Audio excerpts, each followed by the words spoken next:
desert of Boulder, Colorado, a mutant nexus nestled just beneath the beautiful Flatiron Mountains, which are about a mile above the sea level portion of the Babylon Matrix. This is Jonathan Zap of zaporacle.com. Welcome to this Fireside chat portion, audio only, of a guide to rabbit hole navigation skills in an age of metamorphosis. And for those of you interested in linear time, this is September 14th of 2018. And we're not recording in a professional sound studio. This is the study of my house in Boulder. You can see images of it in the Leonardo call video part of this guide, if that works out.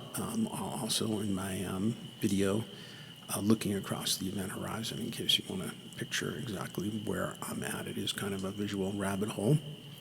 And as I said, not a recording studio. I just opened GarageBand, which I haven't used since maybe 2 or 3 MacBooks ago, and all my old settings have been lost, but I don't know how to adjust anything, but it sounds okay. It's a little strange. I put on some ambient sound in the background, which is supposed to include a campfire.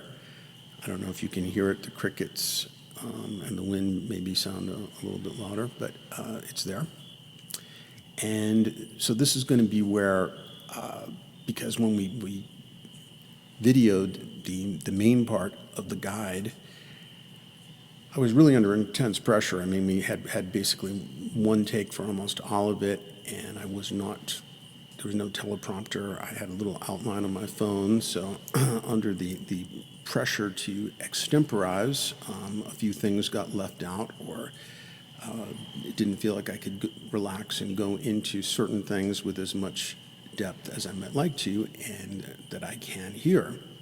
And also, this is sort of the special serious rabbit hole navigator section, because I figure that anybody who's still listening after all that video, and these are going to be the real navigators. And my work in general, as I point out to people who try and get me to normalize some of it or make it more marketable, is just not ever meant for the general public. It's meant for what I call mutants, which is defined on the glossary of terms on my website and some other places. But this is sort of the part that's for the mutants, the people who are really serious about rabbit hole navigation and want to know more. So let's go into it. It's not going to be in any particular order, but that's okay because we've already built up a structure with the video part. So I'm just going to kind of slide into different rabbit holes that come up in a bunch of disorganized notes of things that got left out. So we did talk about this a little bit as an age of metamorphosis. Just the weirdness of things is intensifying. I mean, right now in 2018, we're in the midst of the what I call the Trumpocalypse. Other people have used that same term apparently, and that is the most surreal political zone I can ever remember. I've got a huge number of writings on that. Most of them are in another YouTube called Dispatches from the Trumpocalypse, if you're interested. But in general, with weirdness increasing and the future evolution of virtual reality will probably intensify that quite a bit once it really gets going. And other weirdness vectors seem to be on the increase. This is an especially good time to work on our rabbit hole navigation skills, though a rabbit hole navigator who's exploring inner worlds in any age or era would need a lot of the same skills. So here's one of Jung's takes on it. It sounds the language is a lot more elevated than a rabbit hole rap, but basically he's talking about the same thing, and he was an expert navigator of rabbit holes. My original guide, when I first encountered him through an amazing synchronicity. I met the father of synchronicity through sort of a synchronicity described in looking across the event horizon and in many of my writings, how I encountered Jung, so I won't repeat that here. But Jung wrote, every advance in culture is psychologically an extension of consciousness, a coming to consciousness that can take place only through discrimination. Therefore, an advance always begins with individuation.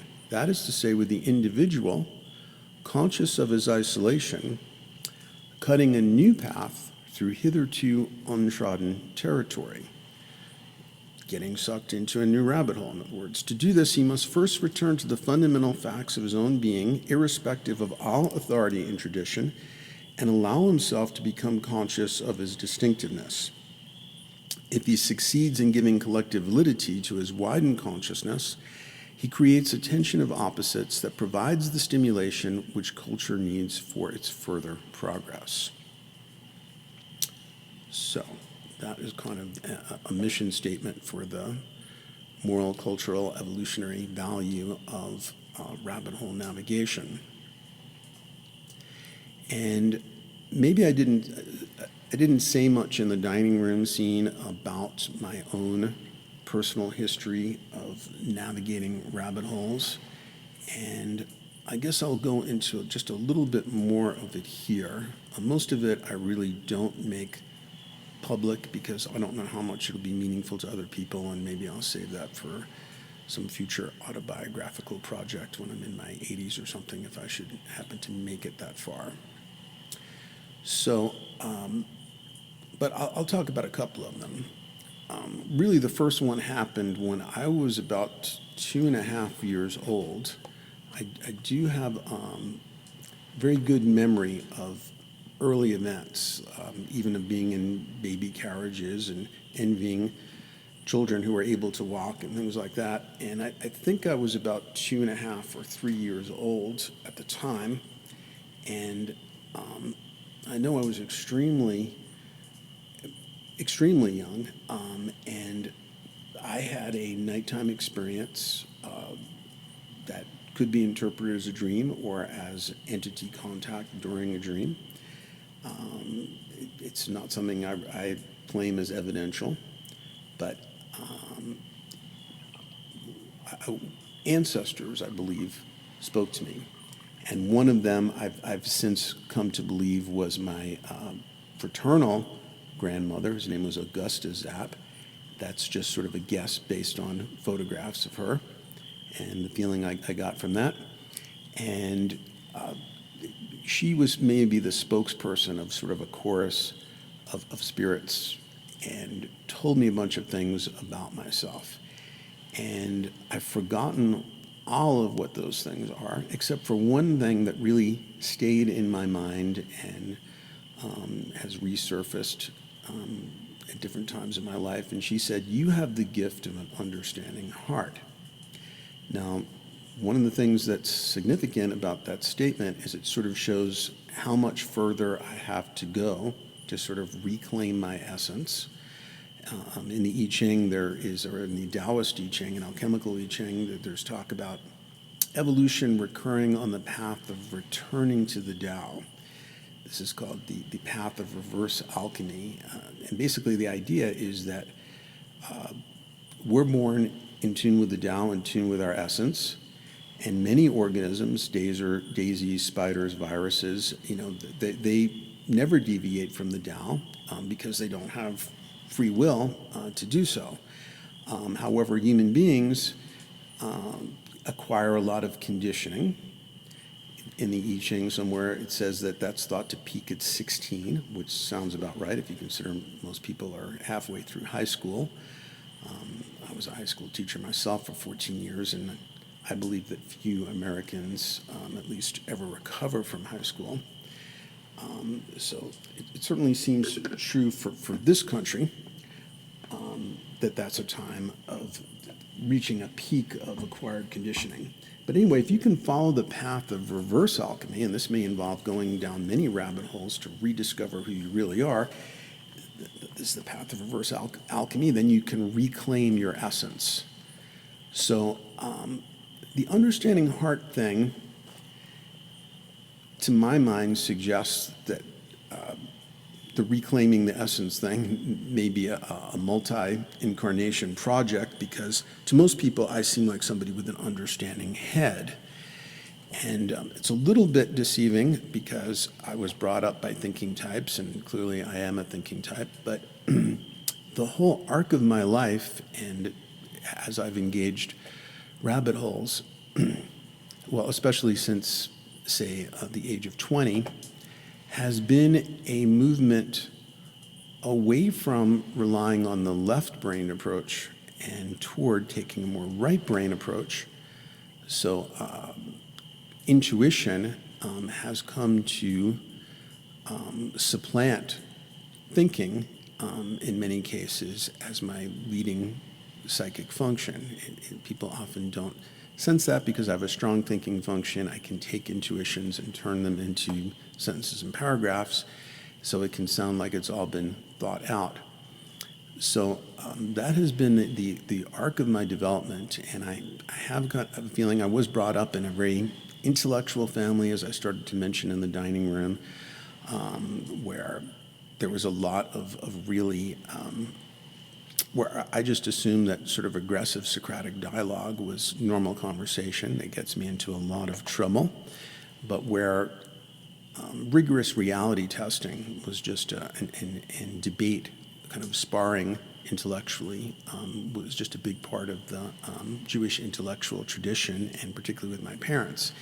And my mother's father, my maternal grandfather, was a Talmudic prodigy in Latvia. He grew up in a village with no electricity, and the only form of education really was Hebrew school, something he greatly resented, but they started it at an incredibly young age. And he became recognized as a prodigy in being able to debate rabbis on points in the Talmud. And for those of you who don't know, and I haven't spent much time reading it, the Talmud is a book of rabbinic commentaries on the Torah and so forth, and where rabbis will argue with each other across the centuries as different ones leave different comments. And they would stand him up on a table, and he would debate rabbis, and people from other villages would come by. But as soon as he could get away from Latvia and all that kind of stuff, he wished he had a modern education and became an atheist and was more interested in science and that kind of thing. So my mom, for example, had such a rigorous sense of scientific methodology that I remember she told me once, when she was a researcher at in psychology at the University of Pennsylvania and had to evaluate scientific studies, she found that every scientific study that she evaluated had flawed methodology, except the medical ones. They had ridiculously flawed methodology. So, and my dad was also totally steeped in science. In fact, the first night that they met at Columbia University, they had a discussion about, my mom challenged him about the principle in logic, Occam's razor, also called the law of parsimony. Why should the simplest explanation be the best? She wanted to know. And I totally agree with challenging that. So the point is, I sort of have this feeling as if the left brain intellectual development was something that I brought into this incarnation, and starting at age 20, felt that I'm not going to fulfill my life mission if I over-rely on that again. Now, when I talked about the flaw in the pre-trans fallacy in people who think they've transcended reason, but never first achieved it, I guess somehow I felt as if I already had a lot of reality testing sort of natively instilled into my psyche. And therefore, for me, the developmental path, the path of adventure, was to hold on to those skills, but to more and more rely on intuition and to venture into rabbit holes where left hemisphere skills would be necessary but not sufficient, if that makes any sense. So really my sort of professional, not that I was getting paid, but where I felt I was actually able to accomplish professional quality work, let's say, in exploring rabbit holes, began when I was 18 and 19. And I was not a philosophy major, but the chairman of the philosophy department acted as a benefactor and saw value in my doing independent research and helped to facilitate that.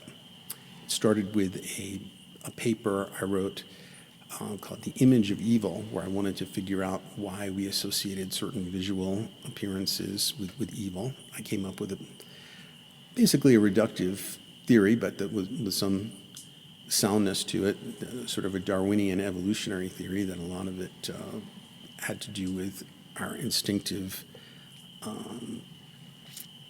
fear of predators, and so certain types of eyes that glow in the dark and this kind of thing. But anyway, I don't even remember exactly what I wrote in that paper, but where I really had a much more significant breakthrough was when I was, I guess I would have been 19, and I decided to explore a rabbit hole that opened when I was in high school.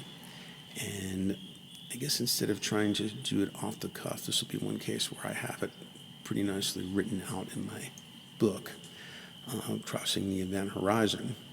So this is just sort of giving you an example of rabbit hole navigation.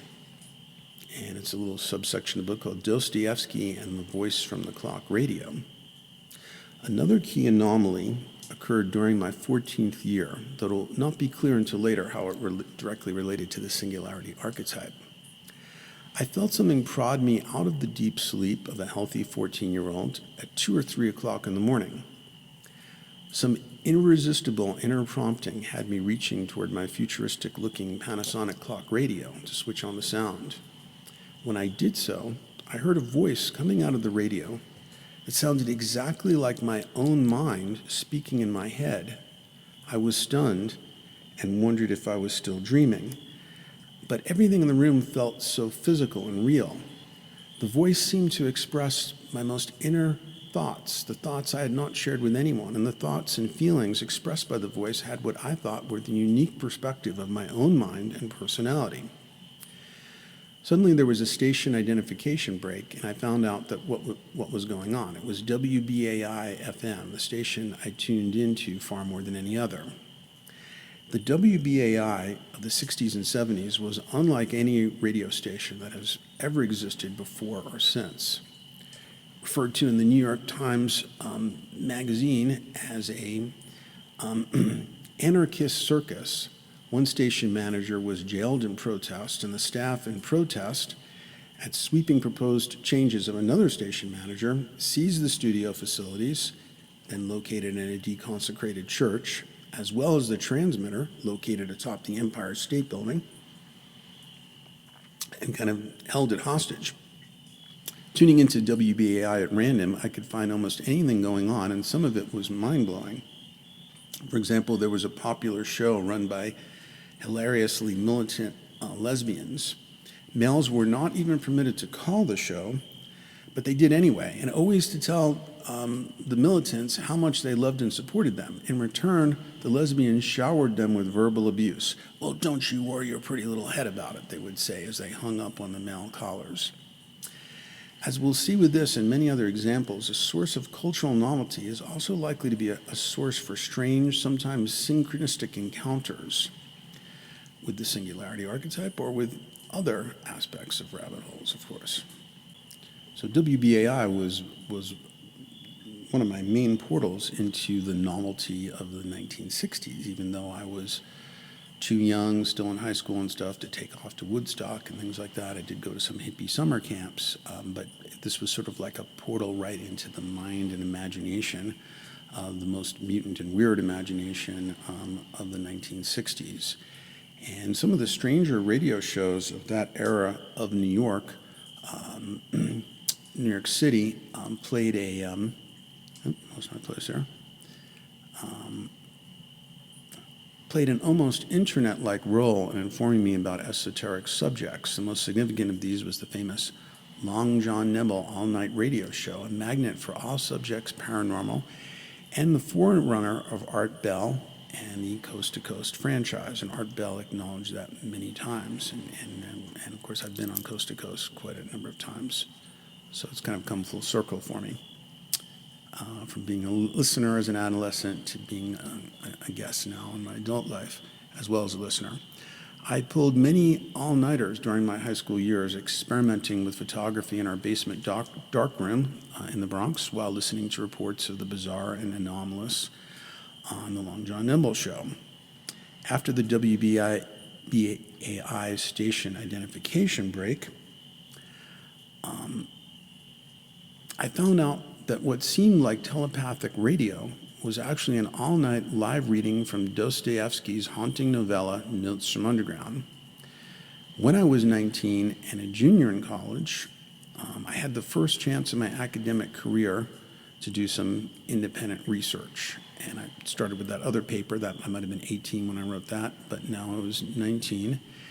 And I'd always meant to find out who this Dostoevsky was and how he seemed to be able to write in a way that uncannily evoked the inner contents of my mind. As with other encounters, Dostoevsky novels were cases of the supposed firewall that's supposed to exist between the inner and outer blurring out into a wide open portal. In other words, a rabbit hole. Thinking about the psychology of Dostoevsky characters while sitting on a bench at night in a quiet part of the college campus, I crossed a developmental event horizon and experienced the beginning of my adult consciousness. It was such a decisive change that memories before and after that moment have a decidedly different quality as my fundamental level of self-awareness transformed.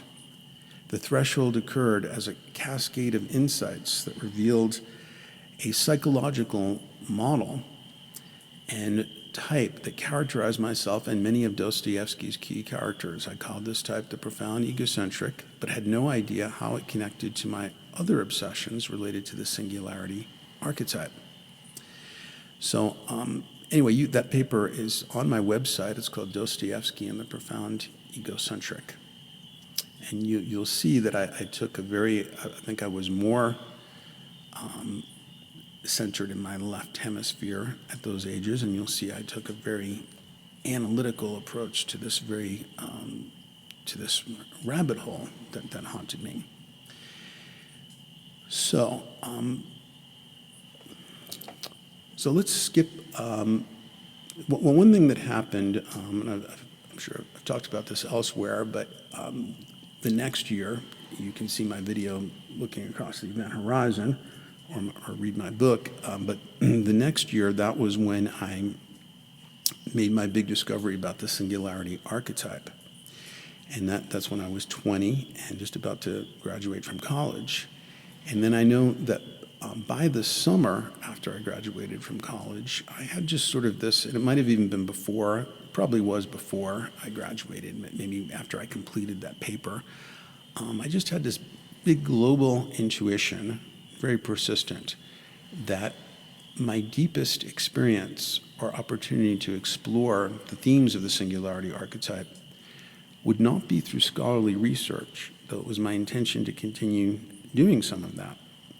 It would be through exploring these themes through writing a fantasy epic. What I also was self-aware enough to realize at the time was that writing this fantasy epic would be a obsessive rabbit hole. And I had read, some of what Jung wrote about archetype possession and about how easily one could lose oneself in exploring the unconscious. And I realized that I was not psychologically strong enough yet to enter that portal. Of course, I also was not skilled enough in the craft of fiction either, but, and who knows if I am yet. But I did realize that I needed something more like maybe a very stable long-term relationship or something before I would be ready. And not too long after college, this realization came even more into the foreground after some disturbing dreams, and I entered a 6-year Jungian analysis and began getting more knowledge of my own personal unconscious and issues and this type of thing, and slowly became a better equipped rabbit hole navigator. And however, the goal of writing Parallel Journeys, it took on that name in the early 80s, I believe. And I wrote one version of the story. It was a novella called Spiral that I wrote in the NYU Creative Writing Program. And it was signed by my advisor, E.L. Doctorow, who's kind of my writing mentor. It may have been plagiarized and turned into a major motion picture, parts of the plot, by somebody who was, at least according to NYU at the time, somebody who also attended this very small creative writing program. That's another rabbit hole, though. But throughout the 80s, the 90s, right to the present era, there would be different zones in my life in which the Parallel Journeys portal would open. Most of the time, it would be closed. And if you read or listen to my YouTube, The Path of the Numinous, Living and Working with the Creative Muse, a lot of it is about, I use myself as an example to illustrate certain concepts of relating to the creative muse, and it could be seen as another part of the guide, as so many things on my website could, because it's about navigating rabbit holes if you're somebody who's driven obsessively by the creative muse. And a lot of my struggles to understand how to relate to the creative muse came from my deep ambivalence about many other creative portals that would open up for me, but that were not parallel journeys, because there would be this continuing feeling that that was my real life mission, that was the most important use of my time, and therefore, even though the creative muse was always leading me somewhere, and that's continued to this day, it was often not where my ego would have wanted to go, which was parallel journeys. So we're going to skip from where I was when I was 20, skip over many decades of paranormal experiences and struggles with the creative muse and so forth, until we get to the autumn equinox of 2013. And that's when I had a, well, let me mention something that happened actually in 1996, because it's relevant to this theme I've been developing of how my whole being has shifted in how I approach rabbit hole navigation. And I did mention this in the Path of the Numinous document or video. So in 1996, I was trying to work my way back into parallel journeys and found myself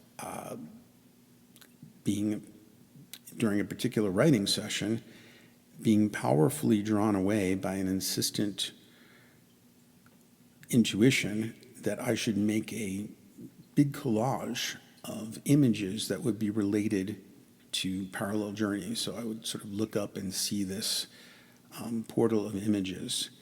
And my ego kept trying to fight off the intuition. I'm like, seriously? You're going to make a collage? You know, I mean, that's like finger painting. I haven't made a collage since grade school. And I tried to fight it off. I couldn't. Eventually went out and I was pretty broke at the time. I had left teaching, and I spent the last of my funds to get all these expensive art supplies. I started cutting up irreplaceable pictures. When I started, I was almost in tears with feeling I just made this huge mistake because I didn't think it would work. But then it did start to work, at least that was my feeling. And for 3 days, that's all I did was work on this collage. And then that started a phase of doing a whole lot of collage and decoupage.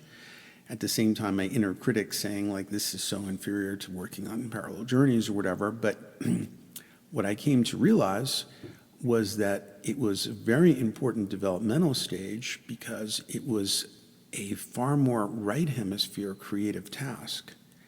I had been used to approaching creativity and rabbit hole exploration very left hemisphere centered.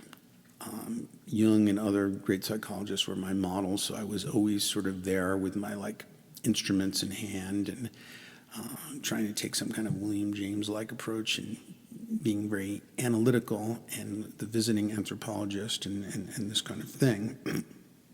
Whereas when making a collage, it was really all right hemisphere intuition, and I was physically using my hands to make these things.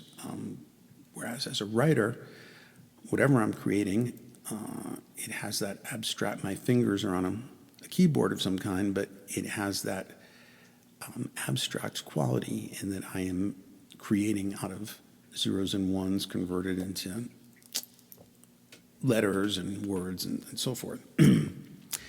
So this was a very important developmental phase. Then in 2013, that's when I began to have a much more substantial opening into parallel journeys. And it became pretty all-encompassing. One thing that I discovered in the course of writing this, I probably haven't admitted this elsewhere, but now that marijuana is legal in Boulder, so there's no harm in talking about it, I had found that by using THC very sparingly, which was not difficult for me with substances, I've never really been drawn to using them more than was good for me. And I'm a critic of people many people I know just who self-medicate with weed. I don't see it as a very conscious thing for them. Anytime you hear somebody say, I'm just going to smoke a bowl and I just want to smoke a bowl and go to sleep, well, to me that just sounds like another beer for Joe Sixpack. I mean, they've lost all value of it as an hallucinogen. For me, it was a great tool of rabbit hole navigation for many years because I would use it sparingly. So, for example, in an ideal case, if I waited 3 days of doing intense cardio exercise every day and eating right and sleeping right, and then on the morning of the third day or whatever, I would take one 10 milligram THC candy. It would lift me off the baseline of intuition, and for a few hours I'd be able to write at a higher level, and then I would pay a price later in the day and feel not as focused or as motivated and all those kind of things. But if I did intense cardio exercise, then I could kind of burn out that fogginess that might be left out of my system and wait till the next time I could do it. But what I found sometime in 2013, when it became an everyday thing that I was getting sucked into the parallel journeys rabbit hole and writing this with tremendous participation, mystique, and so forth, was that THC, and basically any other medicine at this point, had no beneficial effect anymore.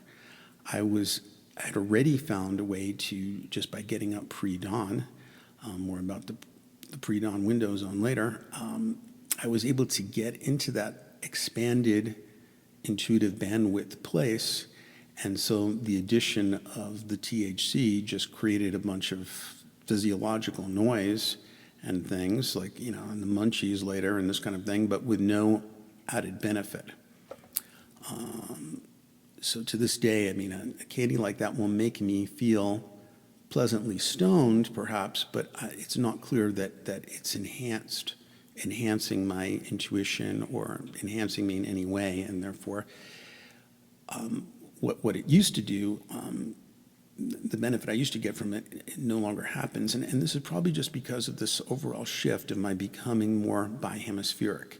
It used to help because I think I was too left hemisphere based, and I realized that hemispheric lateralization is being oversimplified here. It's more complex. It's not as cut and dried as, I'm making it out here, but just for the sake of conversation. But I've become more balanced in those masculine and feminine functions of thinking and intuition, and therefore the effect of needing a medicine to help me to be more intuitive is no longer necessary. But not that I don't have further to go, but it's just that substances are not going to carry me to that further place. And so I found myself just incredibly absorbed, and this continued for the next several years. But what would happen is every couple of years or something, I know in 2015, I think it was in April of 2015, I had over like a 2 or 3 day period some huge download, one of those cascades of insights and intuition that caused me to totally re-envision parallel journeys and have to basically start from scratch again. And then in 2016 and 2017, I had other such times of massive downloads and realized that I had to go back to the drawing board again. And certainly like in the last few months of 2017, I felt I was writing the finished draft and was working very closely with my editor, Austin Iredale, and my craft of fiction skills were improving and so forth. And but then on December 3rd of 2017, I decided to sort of put together a little focus group of some friends and even a couple of, there are 2 boys who live in my household, Indigo and Strider, and who are incredibly precocious and intuitive and artistic. And basically, after I read the first chapter to this group, expecting, of course, in my narcissistic way to, have some like coronation event of everybody telling me how spectacular it was, but instead they gave me what I actually asked for, which was real feedback. And from their real feedback and my awareness of getting feedback on writings from my time in NYU when I was known, some people thought of me as the best reader, which was not the compliment I would have wanted because you would want people to say you were the best writer. I was not really in a writing phase when I was in the creative writing program, but I did learn a lot about craft of fiction and about how people take feedback on their writings, because in these workshops that would be led by people like Russell Banks, E.L. Doctorow, Margaret Atwood, really, really top-notch people, I felt that with the ability of the whole class to counterbalance any one-sided point of view, that people were getting really accurate feedback on their writings, but that for many people, it was disastrous because the accurate feedback exposing the flaws inevitable in being a new writer, it would kind of shut down the relationship to the creative muse, because they would discover, all these essential flaws. And so I thereafter formed a kind of code that before giving people feedback, I would ask them, on a spectrum, do you want no holds barred? Do you want just appreciative? Because if you're still creating this writing, that might be the best, so that you don't get shut down or whatever. Anyway, but what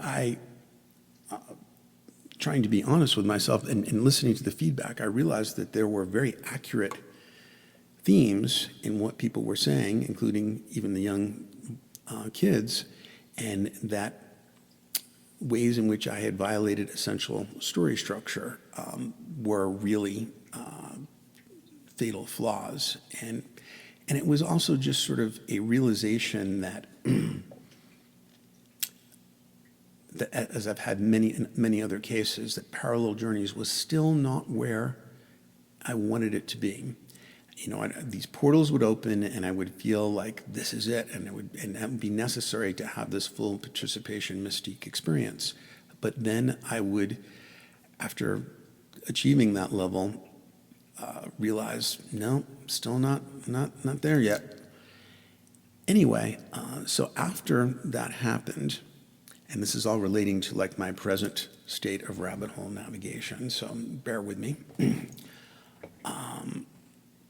had sort of a 5-hour depression the next day, where after I kind of wrote up the results of the focus group for my editor, I felt like sort of I had an imaginary superpower that had been debunked, because I thought, like, I was so sure that I was really doing it, that I was creating the finished draft and so forth.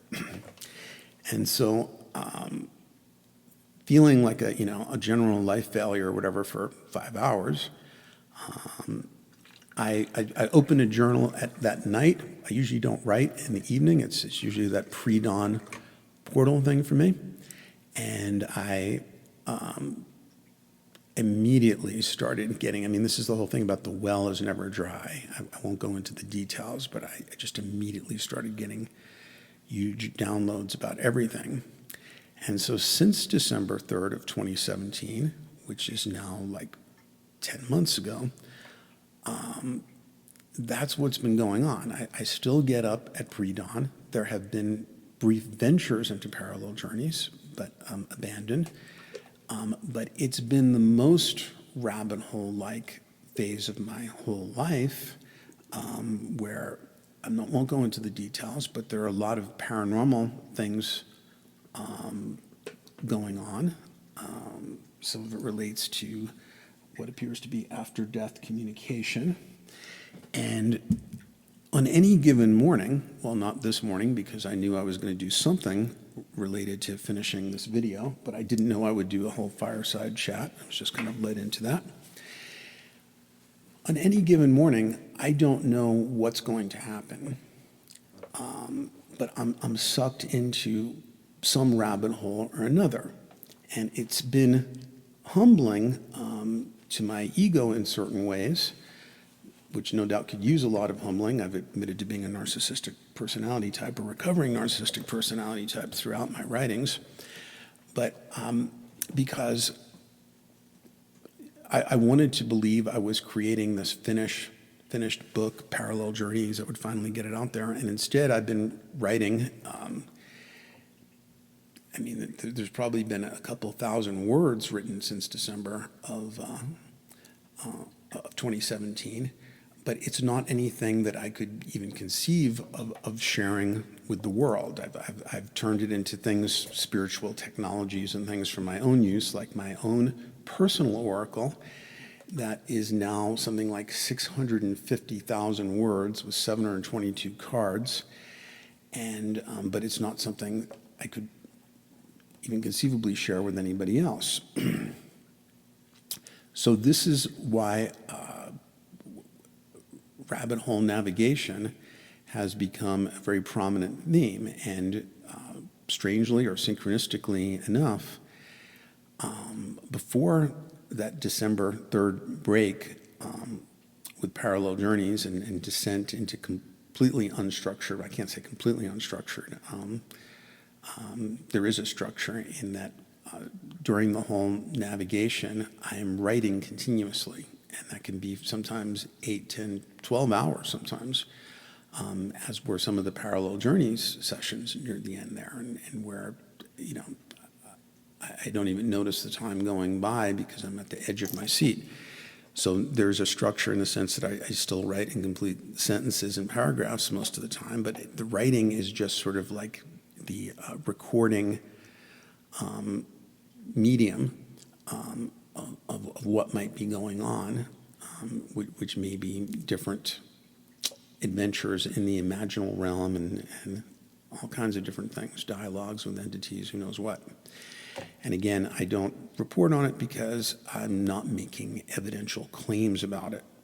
I realized early on, or especially this theme that's a theme of rabbit hole navigation, but that became especially relevant, was that I just had to tolerate the ambiguity and had to allow the line between reality and imagination to blur to be able to do this kind of writing.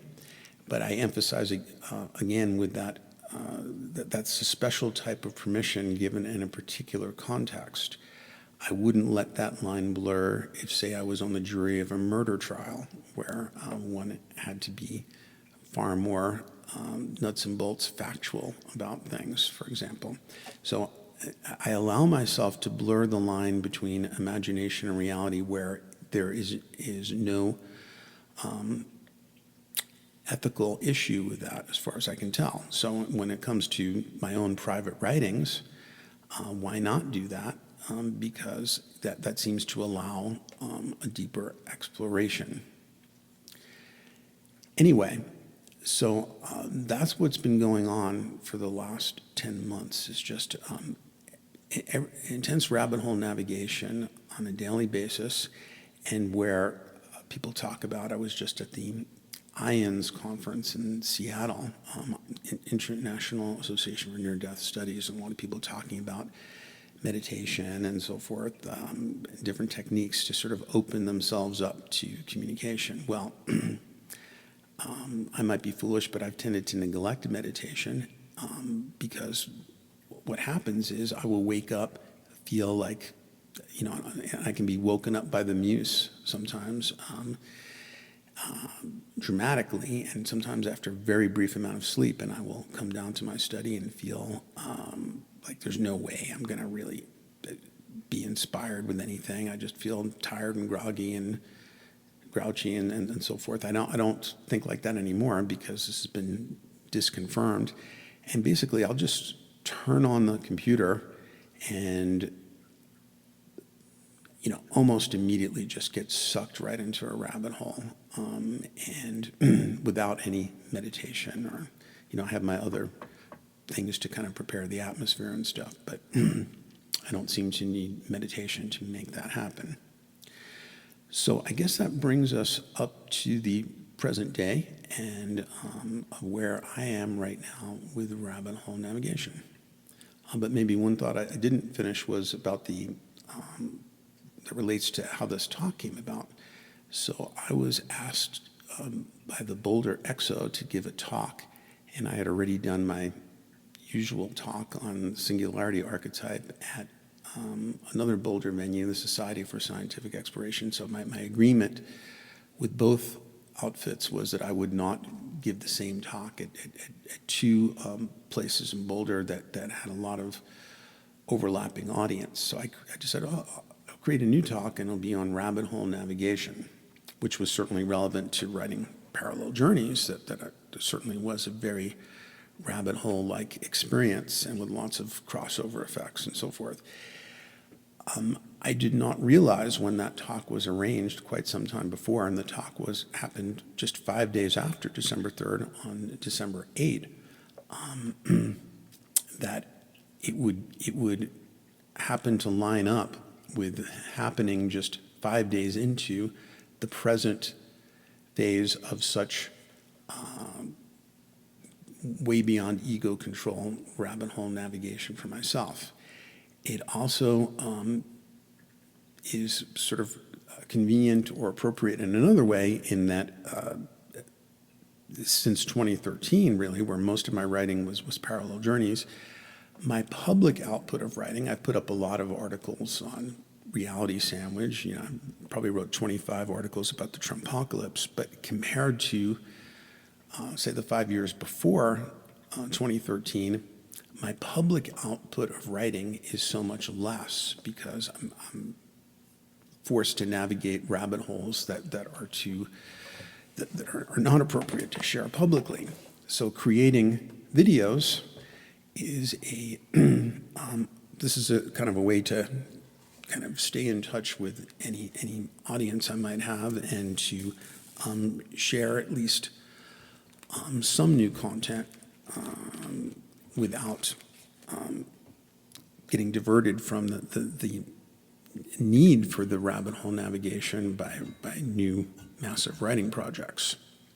Okay, so now I will return to my notes of things that got left out of the videos, and let's see where we are.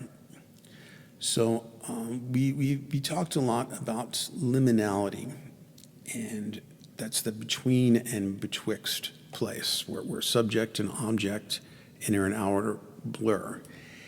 And that is the zone that I get pulled into every morning. And there's a a brief document on my website called Pre-Dawn Window Zone, where I talk about how even though when I was growing up in the Bronx, I was like my dad, kind of a night owl.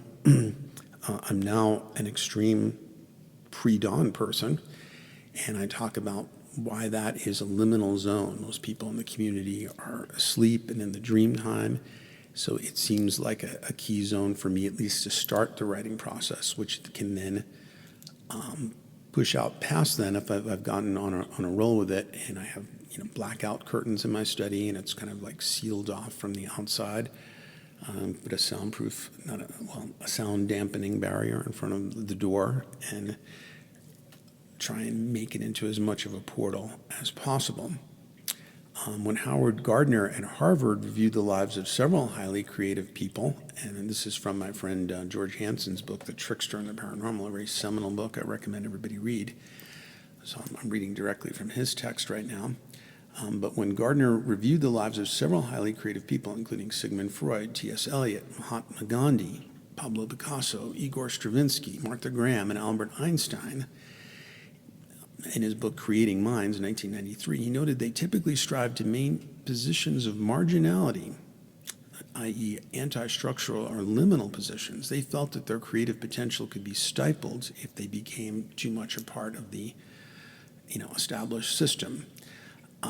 So this is what's happened to me, whether I like it or not. Like I say, it's a challenge to my ego, is that I'm in a zone of intense liminality. This is what happened to Jung also, which is a pretentious comparison, of course.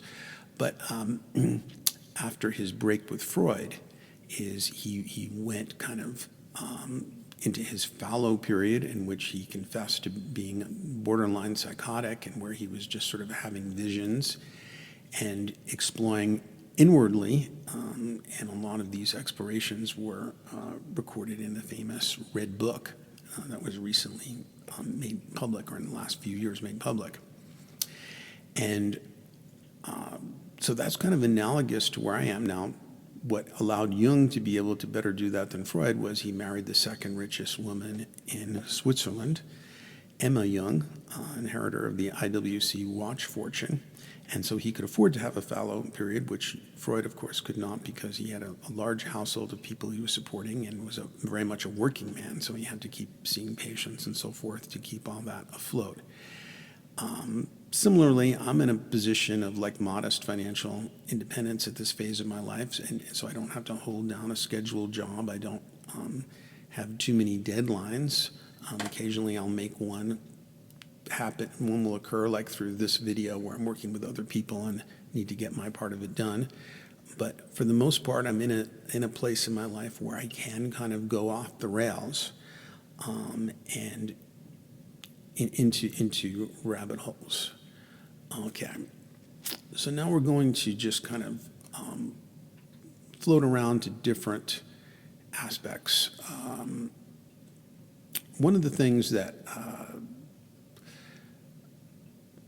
wanted to say about reality testing is that the more you are magnetically drawn to rabbit holes, the more you need to maintain your reality testing skills. I've given some examples of them. Recently, one came up just 2 days ago, right here in my own house, where a friend of mine was telling me about some amazing new health supplement and so forth. And she had just done a webinar with the guy who invented it. And it may be the greatest health supplement of all time. But she proceeded to tell me about, how much better she felt, and these other friends of hers who took it, and how their athletic performance had changed and so forth. And what I pointed out, and I think it's a good reality testing skill, is that this is what's called anecdotal evidence. And basically, if I'm going to reality test that, I have to completely discard it. Because, as I said to her, I have never been approached by anybody talking about any health supplement or any diet where there wasn't the same kind of glowing testimonials about how people who are dying of cancer are now dancing for professional ballet companies and this kind of thing. And in any given case, this anecdotal evidence may indicate that this is a miraculous substance, cure, diet, or whatever, or not. But I've never yet encountered any kind of diet, no matter how weird or flaky or disconfirmed later, that didn't have before and after pictures and amazing testimonials. And of course, we could attribute a lot of this to the placebo effect or to the promoter selectively, as one would expect, finding their success stories, airbrushing them, inflating them a bit, and forgetting all the ones that were not so successful, and all the indifferent experiences that people would be less likely to report to the person promoting the supplement, diet, or whatever. And so therefore, testimonials about a health supplement, an exercise machine, a dietary scheme, or whatever, are basically completely worthless, because every single supplement, exercise machine, or diet has them in great abundance, and therefore it doesn't help me to discern which one might actually be helpful or not. It might actually be better if you were reading, say, Amazon reviews, where there would be negative reviews included as well, and there'd be some kind of statistical, how many stars on average did it get.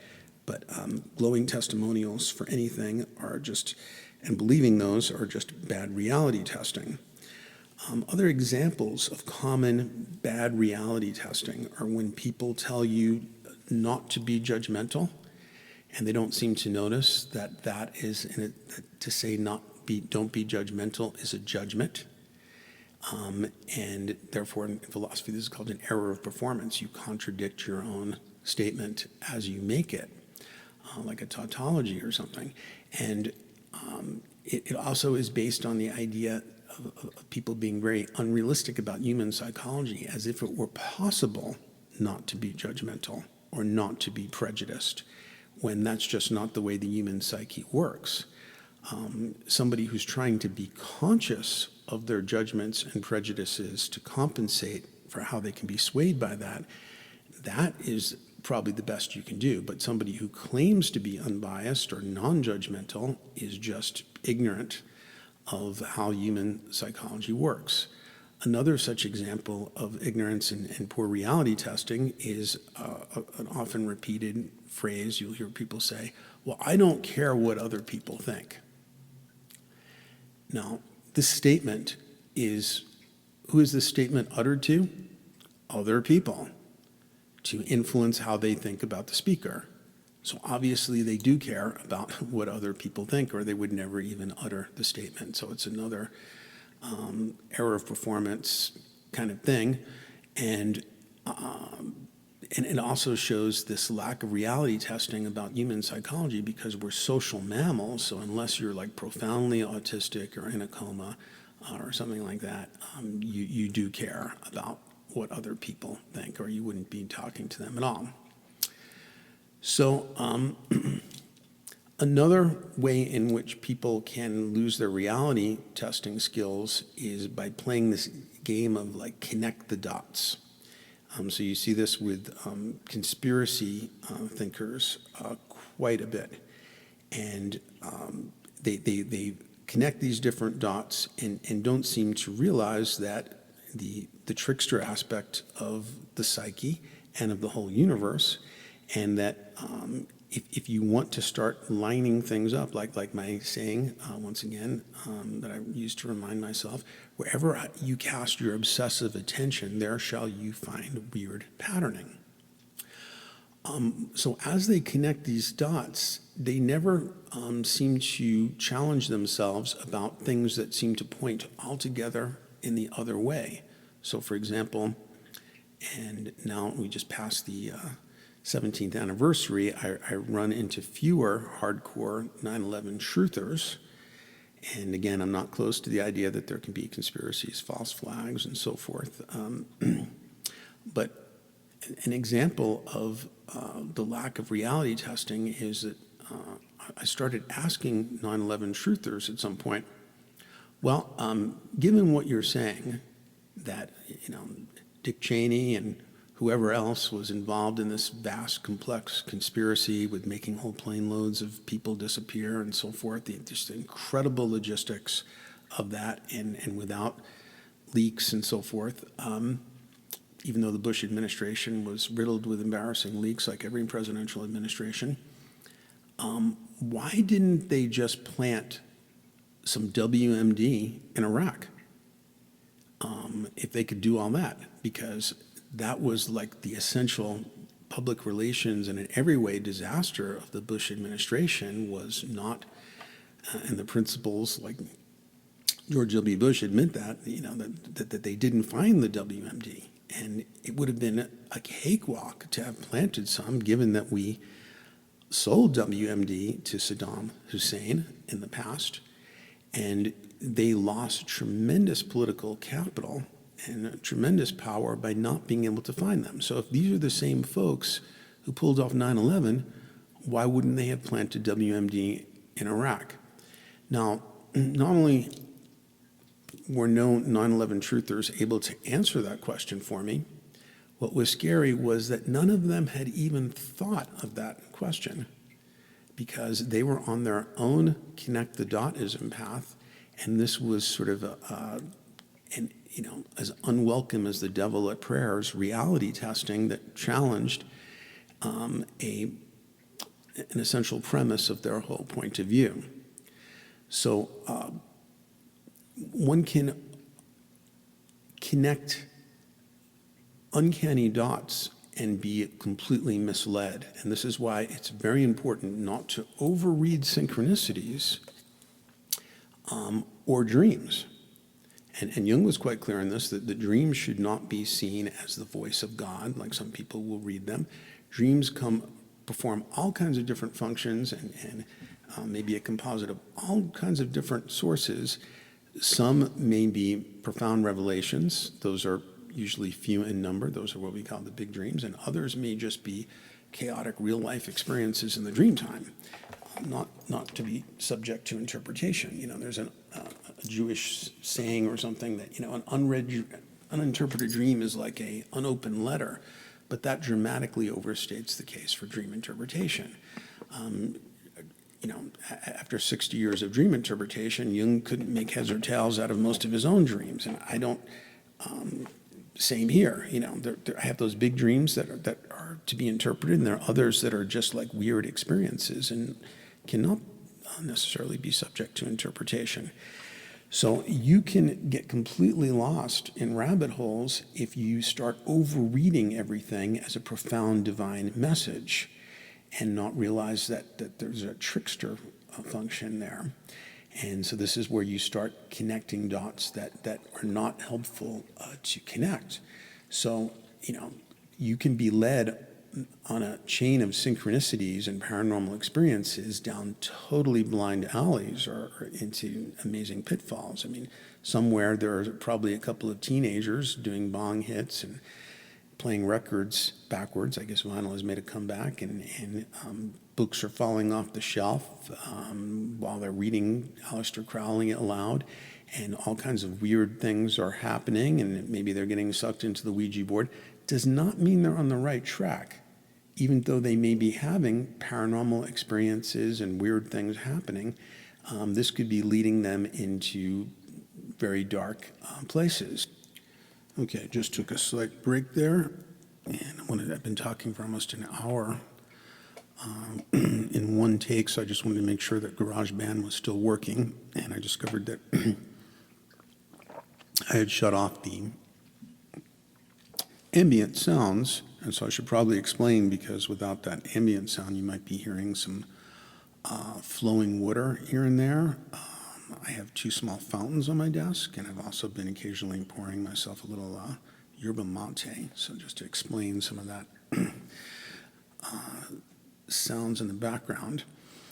And I am going to continue with the notes of things that did not get emphasized enough in the videos. And one of the key ways that people get lost in rabbit holes, and is also the source of really most interpersonal violence, genocide, and a great many other highly consequential things in this plane of reality, is projection. So this relates to just a key problem with rabbit hole navigation of that line between inner and outer getting blurred.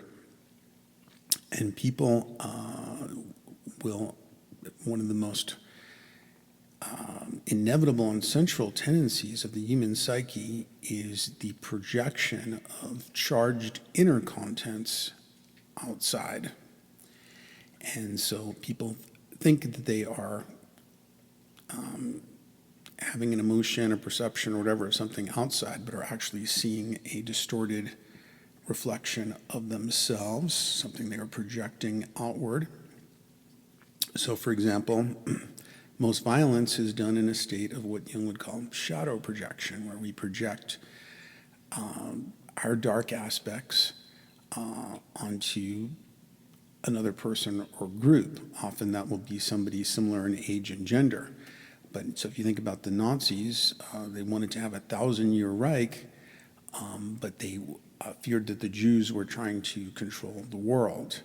So we will be in a state of shadow projection in most cases of like rage-filled violence against people and groups. So you can see how highly consequential that is.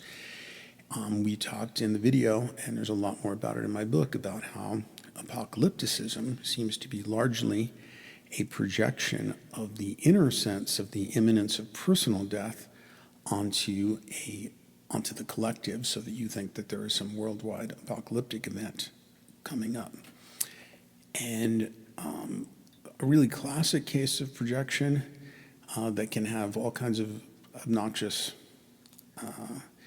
consequences is that we will is infatuation, where we will project some disowned part of ourself onto another person and feel like they're destined to have some kind of union with them. So let's say we have the classic case: a heterosexual man's walking down the street, he sees a beautiful woman, and now he projects his own disowned feminine soul onto her. And so therefore she will light up, and it may just be because of her having the right appearance parameters, as a goddess, as a soulmate, as someone where it feels like we were meant to be together. You know, I've known her from other lifetimes. Now, in some rare case, that really could be a soulmate, but and that could be true. But in many cases, it will be a false positive kind of thing where he's getting back a reflection of the projection of his own soul, so it feels like we're two sides of the same being. We've been together in other lifetimes. You know, we're meant to be together. It's a correct perception in a sense, because he is meant to be with his own soul that he probably has been with for lifetimes and so forth. But it is a false perception in its externalized or projected aspect, and now he may have inappropriate expectations, might become a stalker, you know, who knows. So projection, and in the classical Jungian sense, projection always means unconscious projection. I think that might be too clean a distinction, because even though I'm conscious of projections, I'm still influenced by them. You know, where certain people seem magical because of my projections on them and so on. You know, and there's another kind of blurred case where the other person can have a hook for your projection.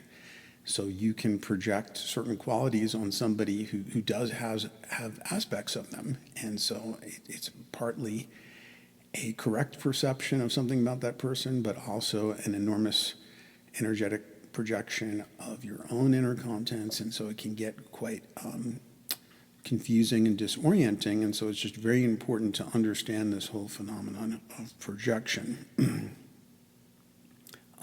You know, As Maria Louise von Franz, one of Jung's most brilliant colleagues, pointed out in her book on projection, in Aboriginal cultures, projection was seen as analogous to sort of an arrow or a projectile weapon, like the curse of the evil eye. And this is really no exaggeration. I mean, if you talk to any attractive young woman who gets these lascivious stares and this kind of thing, those can feel like real violations, and they may very well be, because they're sort of like energetic missiles being sent into their field. And so I've sometimes wondered if the certain haughty celebrity types, let's say like Britney Spears back in the day, if they wouldn't be driven crazy by whatever energetic effects might happen of all the guys jerking off to, pseudo Britney Spears, porno loops and stuff that they could find online, and what would be the effect of all that intense projection that is part of a huge hazard of celebrity. Okay. So let's see what else we didn't mention here. All right. So we talked a few times about liminality, which we could also call interstitiality. It's a transitional space between and betwixt. And it's going to be an anti-structure place, because it's in a dynamic, unformed place, and therefore to establishment figures, it's a danger zone. They want to maintain the equilibrium of the status quo. And the liminal state, you have a breakdown of categories, classifications, and boundaries. And I'm getting a lot of this from my friend George Hansen's book, The Trickster and the Paranormal. This is a quote from the book. Liminality is frequently likened to death, to being in the womb, to invisibility, to darkness, to bisexuality, to the wilderness, and to an eclipse of the sun or moon. And he uses the term bisexuality, but we would, it could refer to pansexuality even better, or to somebody whose gender identification is fluid, for example. Okay. So the need for closure. Studies show that creative people are better able to live with ambiguity. This is from the Hansen book, but many cannot bear it. To overcome ambiguity, doubt, and uncertainty, people reach premature closure on important decisions, convincing themselves they have reached the correct verdict. Actually, I'm not sure if I wrote that or he did. No. Sorry, George. Belief can function as a naive literalism or a serious obstacle to serious thought, to be sure, but belief can also conjure. Belief can make real. Belief might even act as a kind of psychic portal through which other beings can enter our world. This might actually be from the amazingly important seminal book that should be required reading for anybody studying rabbit hole navigation, Supernatural, by Jeffrey Kripal, who I've been corresponding with for the last few years, and Whitley Strieber. Had amazing paranormal experiences. Use willing suspension of belief to have experiences in the imaginal, but not during a murder trial. Well, that does sound like my writing now. So, for the purposes of a thought experiment, like with the Leonardo thing, or in imaginal explorations, it may be important to suspend willing suspension of disbelief. But again, you would not do that if you were in the jury of a murder trial or things like that. Imagination may be a more penetrating, if more subjective, instrument of vision than a telescope, an MRI, or an electron microscope. But part of the subjectivity, though, is that it's also a magnifying mirror of what's going on inside of your own psyche. It can be both a projector and a manifester. So it is sort of the two-way mirror of the imagination. And now I think we are into some notes from the book Supernatural. So the imaginal is a term. It's often attributed to Henry Corbin, who wrote some profound things about the imaginal, but actually it goes back to the 19th century. A Cambridge University teacher of Latin and Greek, an education reformer, and a Victorian-era psychical researcher, Frederick Myers, who lived from 1843 to 1901. And he is also the guy who termed not just the term imaginal, but telepathy. There were no movies at the time, but there were lots of telegraph wires, and there would soon be telephones. And so he came up with this term telepathy. And it has some connections to the imaginal. He coined that term in 1882.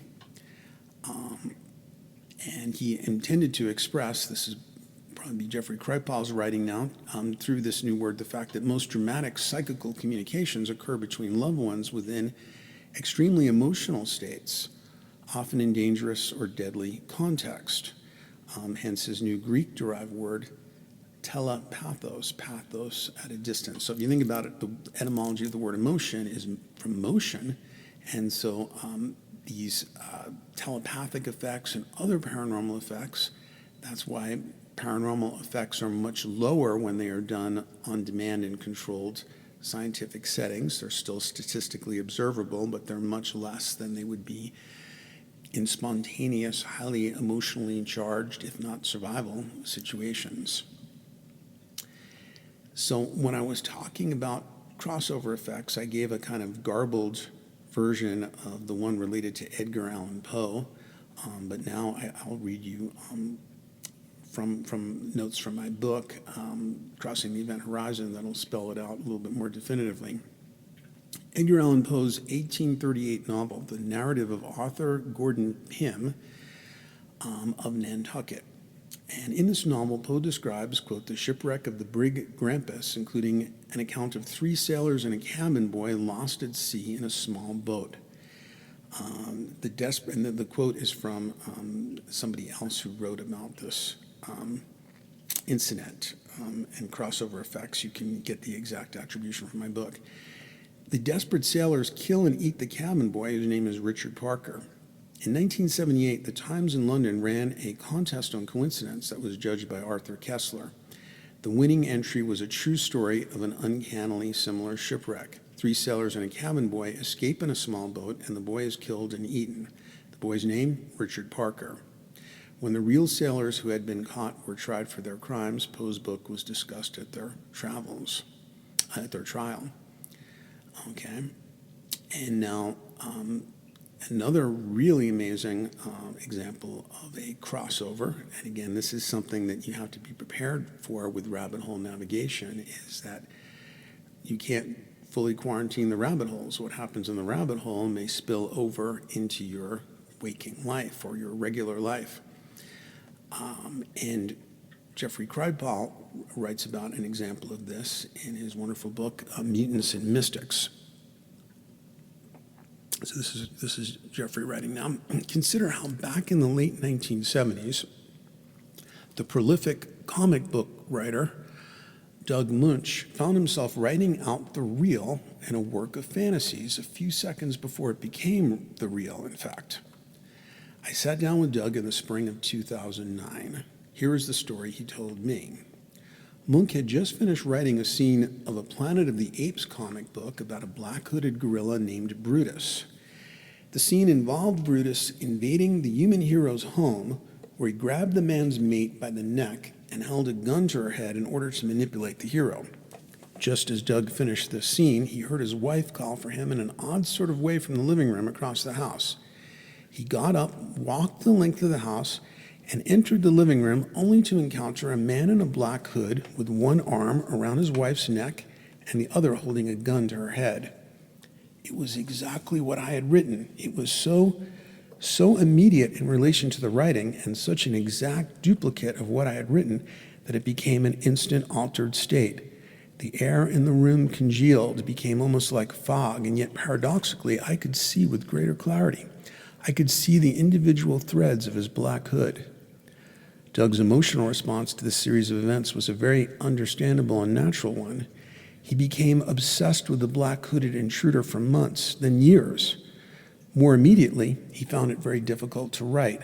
So terrified was he of that eerie connection between what he might write and what might happen. It really does make you wonder, are you seeing the future? Are you creating a reality? Should you give up writing forever after something like this happens? This is Doug's words. I don't know. And, and by the way, you can find a link to my writing on this subject called The Batman Shooting and Crossover Effects. And something I should have pointed out earlier in the Fireside chat is that if you're just experiencing this as a YouTube, this YouTube is embedded in a reality sandwich article with the same name, also a document on my website with the same name, Skills of Rabbit Hole Navigation and Age of Metamorphosis. And if you go to those documents, you'll find all of these links of all these different things that I'm referring to conveniently organized in one place. So, getting back to the trickster for a minute now. Tricksters are boundary crossers. This is from George Hansen's book. They destabilize structures. They govern transitions. They also embody paradox, contradiction, and ambiguity. The topic of marginality can be included here. Tricksters are marginal characters. They live at boundaries with uncertain, ambiguous statuses. Minority groups often have an affinity for tricksters. And so this is something you should keep in mind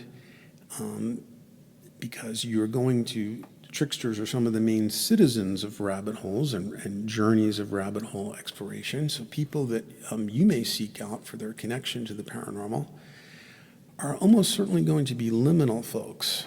I think of the Cronenberg classic, brilliant sort of B-movie Scanners, where you have some sort of psychic mutants, but they're telepathic, open telepathic boundaries mean that the one that at least we meet at the beginning of the story is homeless and is living on the margins of society because his psychic abilities keep him from being able to, act in a more organized and normal way because it's so disruptive. And so many of these are liminal folks, which can mean that they're more like myself, for example. It can mean they're creative, imaginative, visionary, intuitive, but also makes it likely that many of them will be tricksters, manipulators, charlatans, transgressors of sexual boundaries, and so forth. Hopefully that's not the case for me, because I try and bring in, limit my trickster aspects to things like the Leonardo collar, to sort of areas that are quarantined as okay for me to blur the line between the imaginal and the real. And I try to stay grounded in ethical guidelines, like Kant's moral imperative, Kant's categorical imperative, where you sort of reality test any decision you're about to make with, well, if everybody acted this way, would that work? So that you don't use your status as a rabbit hole navigator to carve out exceptions for yourself, like the crazy wisdom path, that are really just sophisticated rationalizations to justify bad behavior. So while we should certainly be wary about people who would globally dismiss people as having no value who fall into the trickster category, we should be wary about any of our global dismissals of people not in our groups. So, if we are more on the paranormal rabbit hole side, we may not especially give authority to somebody with scholarly and scientific credentials. But on the other hand, all other things being equal, credentials may well indicate somebody who's more reliable. The problem is, of course, we've all experienced that they don't in every case. That you can have somebody who's got, letters after their name that making them a psychiatrist, but they are just acting as a salesperson rep for the pharmaceutical industry and are completely unpsychological. But if we were to take psychiatrists as a group, compared to people we randomly picked on the streets, we would certainly find that as a group, they were far more aware of human psychology. So we don't want to dismiss credentials as nothing, but we also don't want to assume that people are qualified based just on their credentials. And similarly, we would not want to completely dismiss people just because there's something new agey about them, or that there are other things or that they're a paranormal experiencer, until we've had a chance to experience how reliable they are as witnesses. Just like in literary theory, there's something called the unreliable narrator. And to some extent, we are all unreliable narrators, but basically, and no narrator should be seen as completely reliable. So it's something to sort of continuously evaluate, because, Stephen Hawking might be a very reliable narrator about the physics of black holes, but then when he's making off-the-cuff comments about ufology and other things, and he may say completely ignorant stuff based on, like I heard him say, like, why does it always happen to somebody on a deserted country road? Well, it doesn't. This is just based on, like, his not having done any homework, so he can make this kind of dismissal on a subject that he has no qualifications, special credentials, or experience with. So we need to, if we find somebody to be a reliable narrator in one area, we should still continuously monitor, because at any moment they could become more unreliable or stray into other topics about which they know absolutely nothing. So we may find reliable and unreliable narrators amongst credentialed scholars, amongst skeptics, amongst New Age types, independent researchers, indigenous folk, and every other human group that has ever existed. Evaluate people individually and be careful about dismissing or idealizing entire groups. Do not put a halo around certain groups or globally dismiss others. And, I sometimes do my share of negative stereotyping of New Agers, but on an individual basis, I might find some who might be a little bit too credulous in a certain area or not, but might have very valuable knowledge and insights in some other area. Mystics have also displayed many of the most extreme manifestations of the trickster. This is from George Hansen. A number of them had ambiguous sexual orientation. Some sexually abused their devotees. Some simulated the paranormal in order to lure followers. And so this association between mysticism and deception is long-standing. Carl Jung, in his commentary on a book by Radin the Trickster, specifically said, "There is something of the trickster in the character of the shaman." Joseph Campbell, in The Masks of God, Primitive Mythology, a book published in 1959, declared the trickster is a super shaman.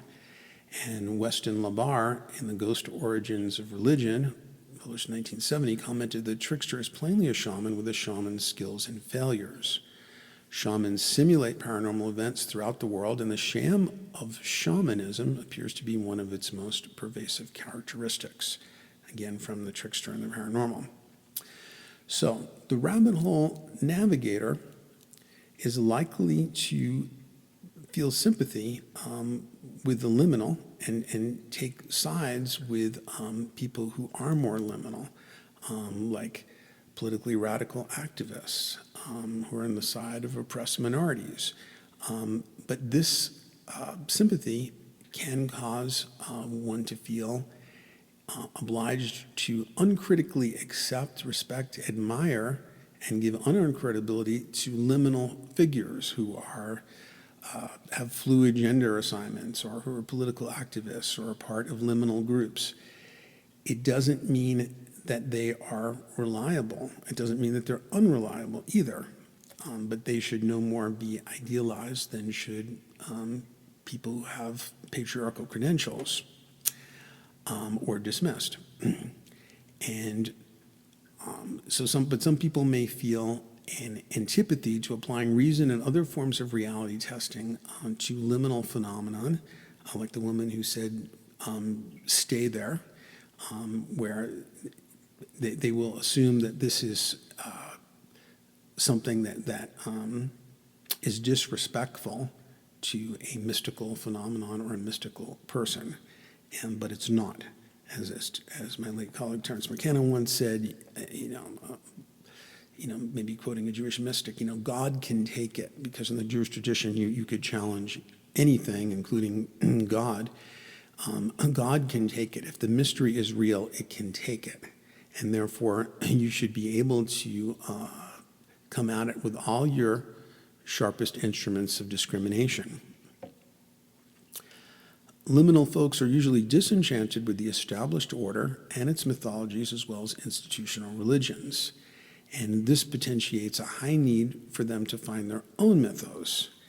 But the downside of that is that liminal folks can make a religion out of their paranormal experiences, out of very specialized weird diets and practices, other spiritual practices, out of charismatic people, and may become just as fundamentalist, absolutist, and rigid as religious fundamentalist, but in their own more novel mythology, cause, etc.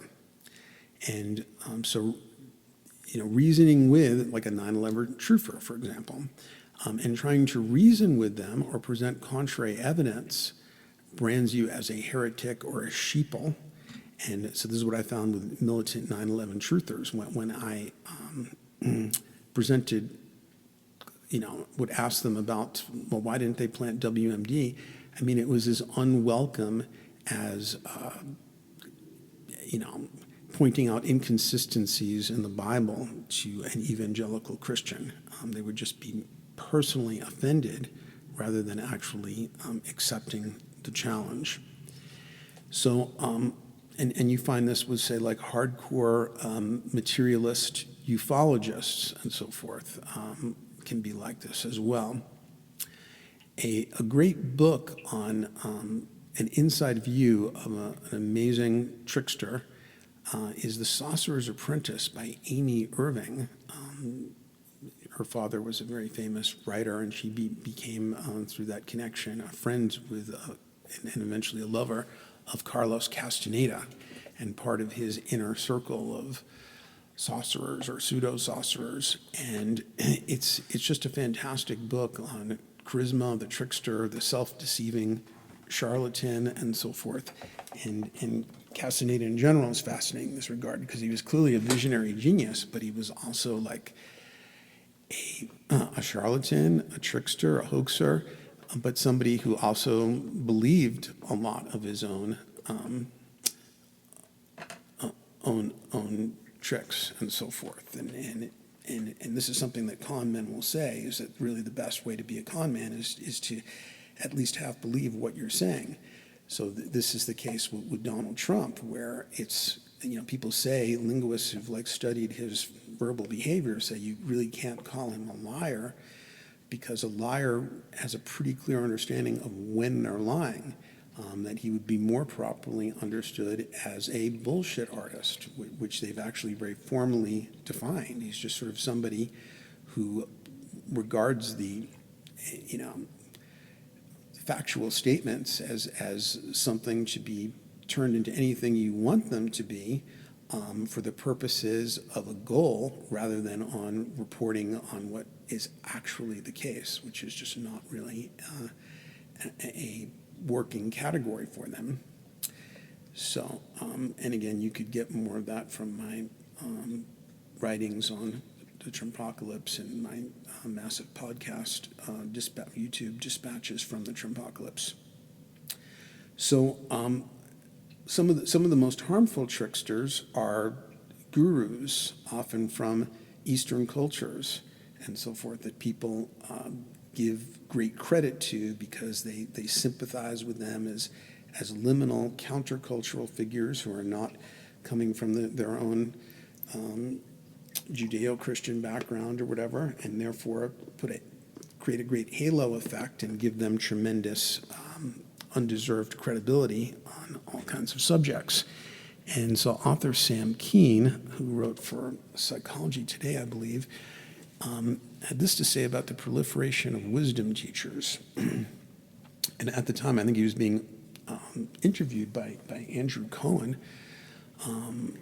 who put together the magazine What is Enlightenment?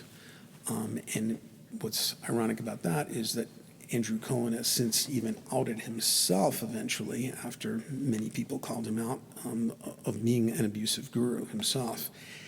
And and there's a great documentary series online that you can watch about the whole Andrew Cohen thing, and where, unlike with many other gurus, he at least had the credibility to be interviewed and to talk about what happened.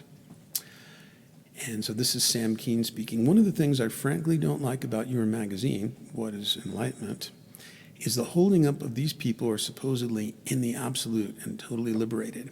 I don't know whether you remember, but for many years I was the person at Psychology Today who interviewed all these gurus.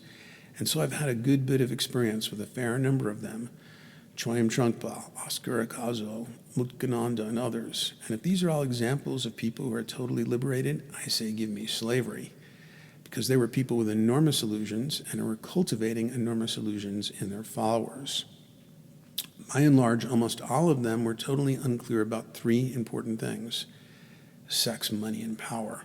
And they could play like they were liberated as long as they had a whole cult of disciples who did everything for them except wipe their asses, and probably that too.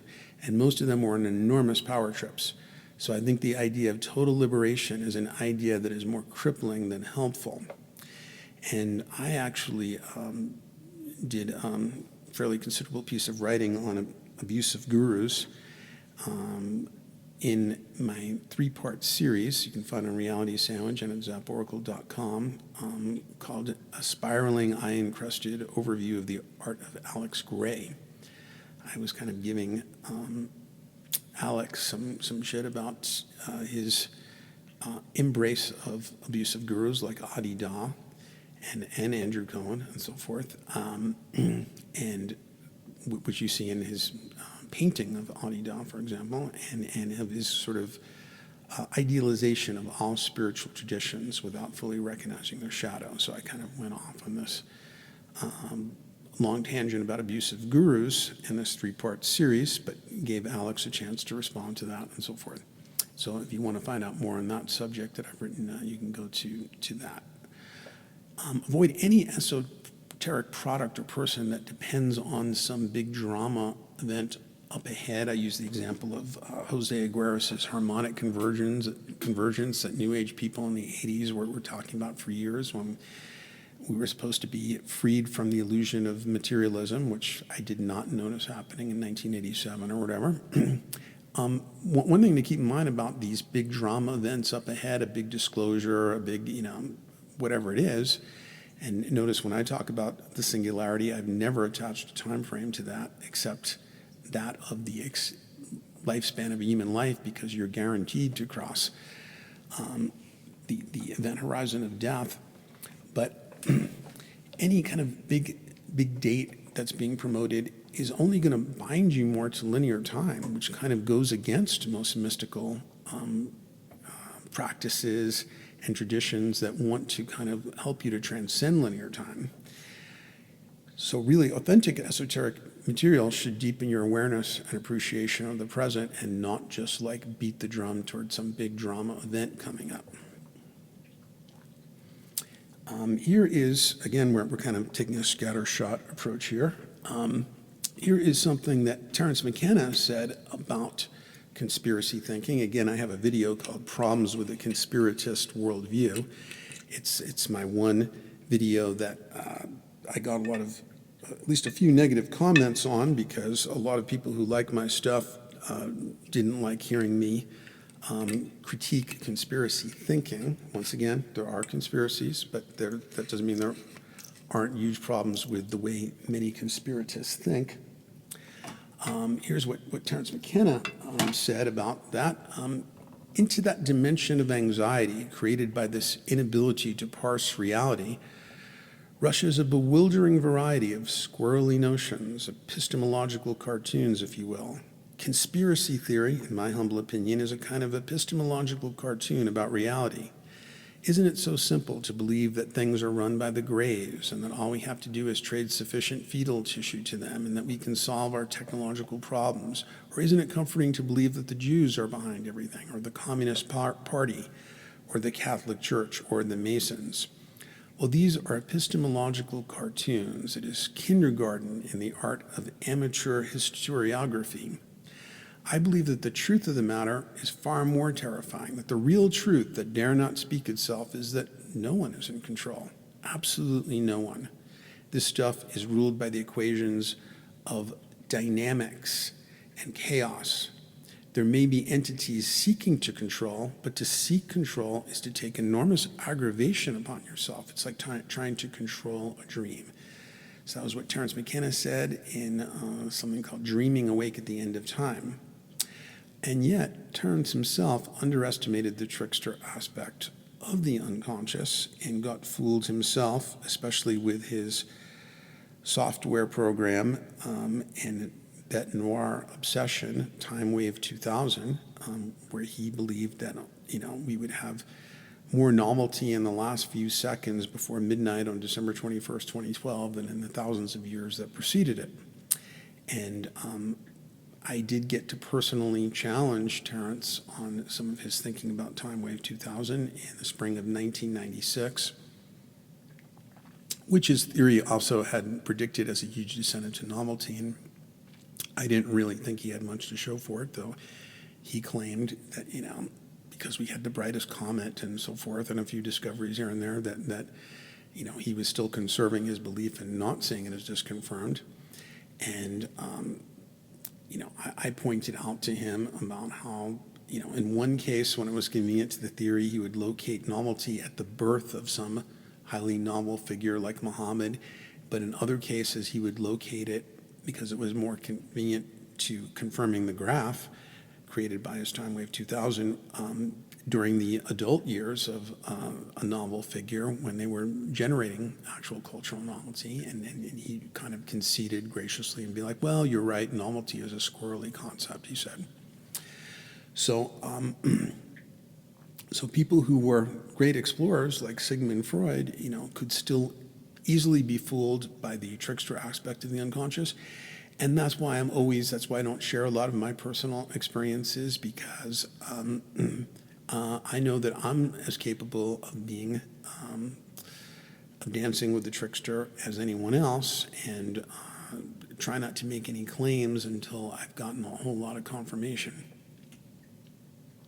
So another example I gave briefly of a poor type of rabbit hole navigation is those who connect the dots, especially with ancient mythological material, in a literal fashion, convenient to their ancient astronaut theory or whatever their personal hobby horse might be. So I use the example of William Henry. This is the guy who I've met in person and was on his show, and he told me that when I brought up Jung, and nobody's interested in that archaic claptrap, which is like, being a physicist but throwing out the work of Einstein or something like that.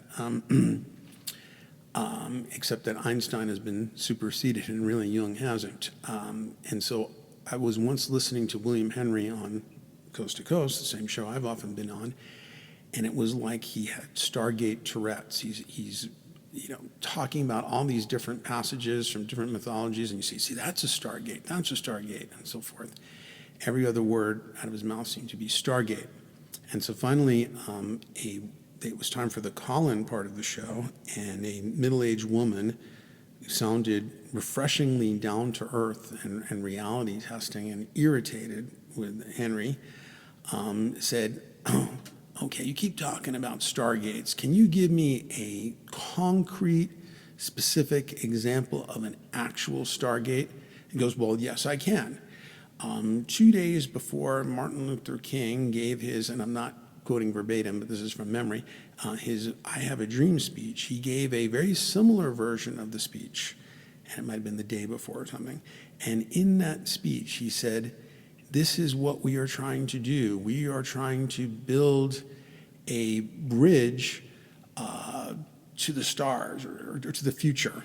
And he goes, you see, he's talking about a Stargate. No, it's a figure of speech. It's not talking about a Stargate.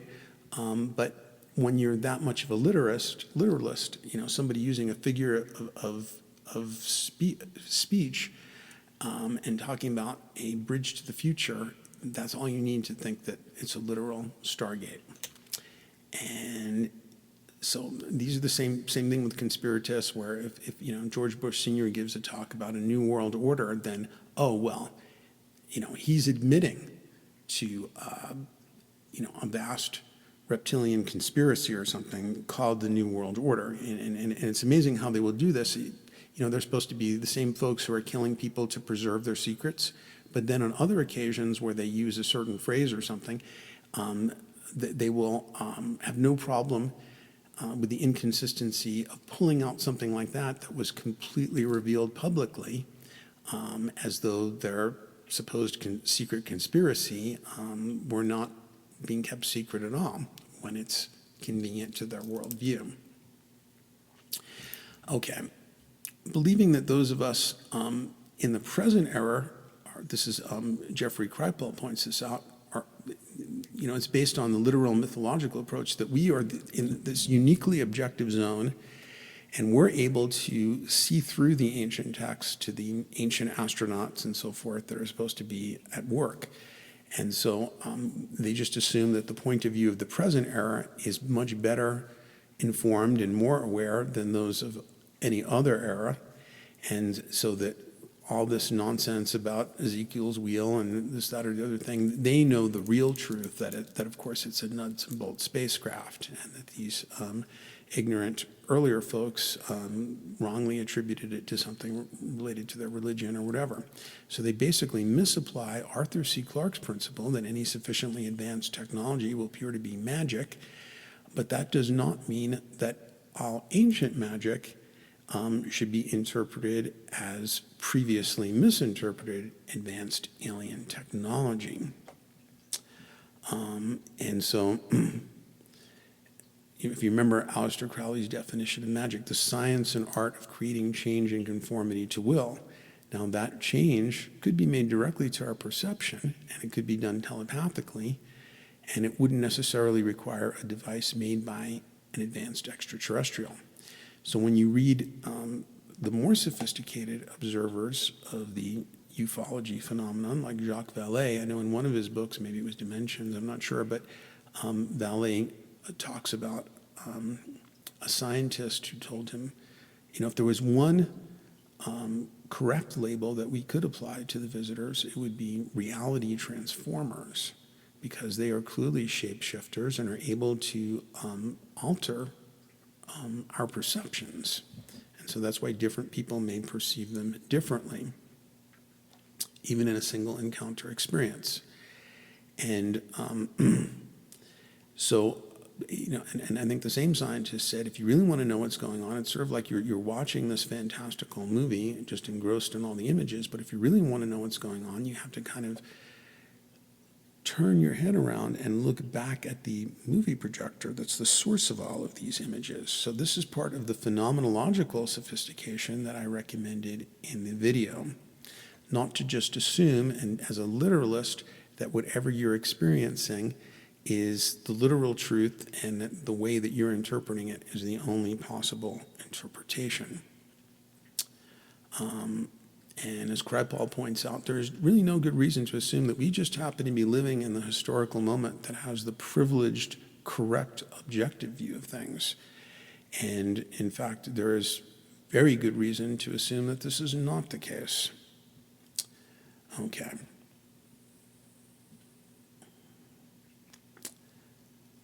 So the unconscious includes active, sometimes sinister intelligences. And also archetypes are intelligences that can inspire but also possess and may have a different agenda than the one that you think you have. As Nietzsche put it, if you gaze long into an abyss, the abyss will gaze back into you.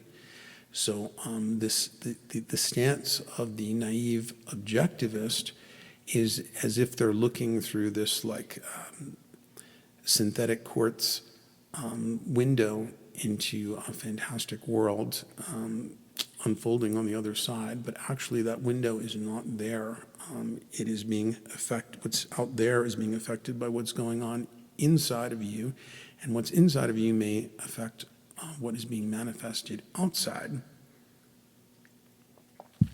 Something I didn't point out in the section on spiritual allies in the video is that I'm not much of a self-promoter, and again, I don't make my living at this. I spend way, way more money on this than I bring in.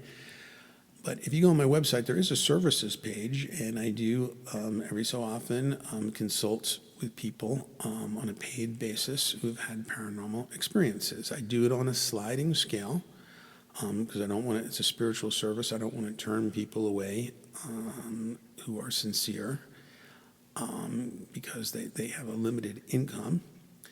On the other hand, I also have to be very protective of my own time because I, have a mountain of unfinished creative projects that might, if I stopped coming up with new ideas right now, might still easily fill up the whole rest of my lifespan. And so making an appointment with somebody, and you've got to email back and forth to settle on a time, and then maybe something comes up for them and they want to change the time. It ends up taking up quite a bit of time and also putting a unspontaneous hole in my day when I have to agree to such a session. So I do like to test people enough to have them pay something. But I do also counsel lots of people that I meet informally for free, especially if their content is related to an area of my interest. But anyway, just throwing that out there, that if you really are sincere and want to consult me, you can go on the services page of my website and see if it's worth the fee to do that. You could start by sending me an email if you want, to describing what's going on, and so I can also evaluate whether I think that I will be able to help with the phenomenon you're experiencing. Okay, so paranormal phenomenon we talked about can blur the distinction between imagination and reality, between subjective and objective, between signifier and signified. This is from The Trickster and the Paranormal, between internal and external. And this is much the same with deception, like in magic tricks or the set pieces that con men create. And so, we have this liminal space where the paranormal and deception will often operate. And one of the aspects of the trickster is that it defines expected power hierarchies. A paranormal experience may happen to an unqualified person, but not to a person who considers themselves a qualified observer of the unusual. So you can have somebody of low status with high paranormal ability, like the Russian peasant Rasputin, who then comes to manipulate people, the Tsar and his family, who are the highest status in that culture. And Rasputin, had many aspects of a charlatan, but also clearly had genuine paranormal abilities, and even his death and what it took to kill him seems very, for the people who didn't like him and thought he was a fake, even that seems very paranormal if you read the story about that. So if you think about the anti-structural aspect of the paranormal, status is structural. It defines an established hierarchy, and you can even conceive of status in terms of information. So that this is from Hansen's theory. When status is abandoned, there's a loss of order, a loss of information.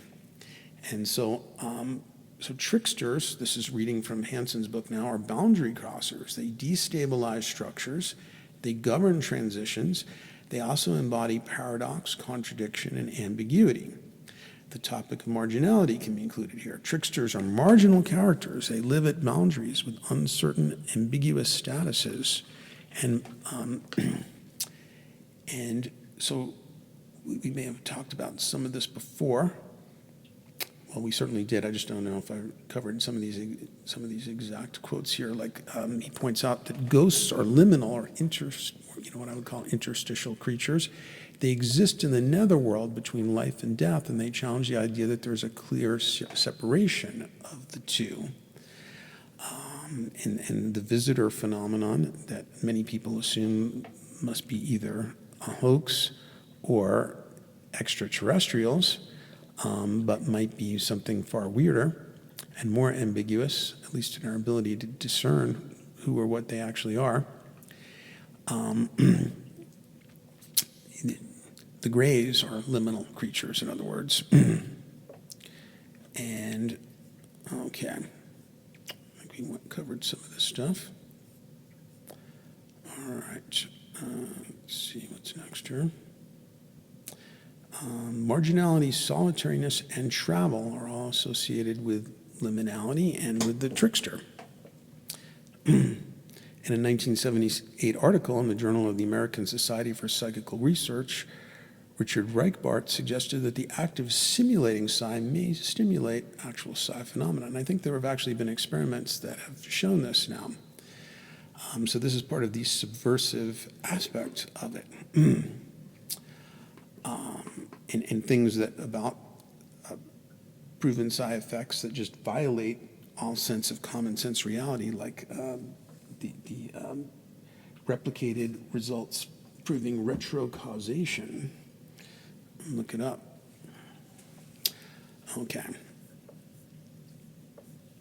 All right.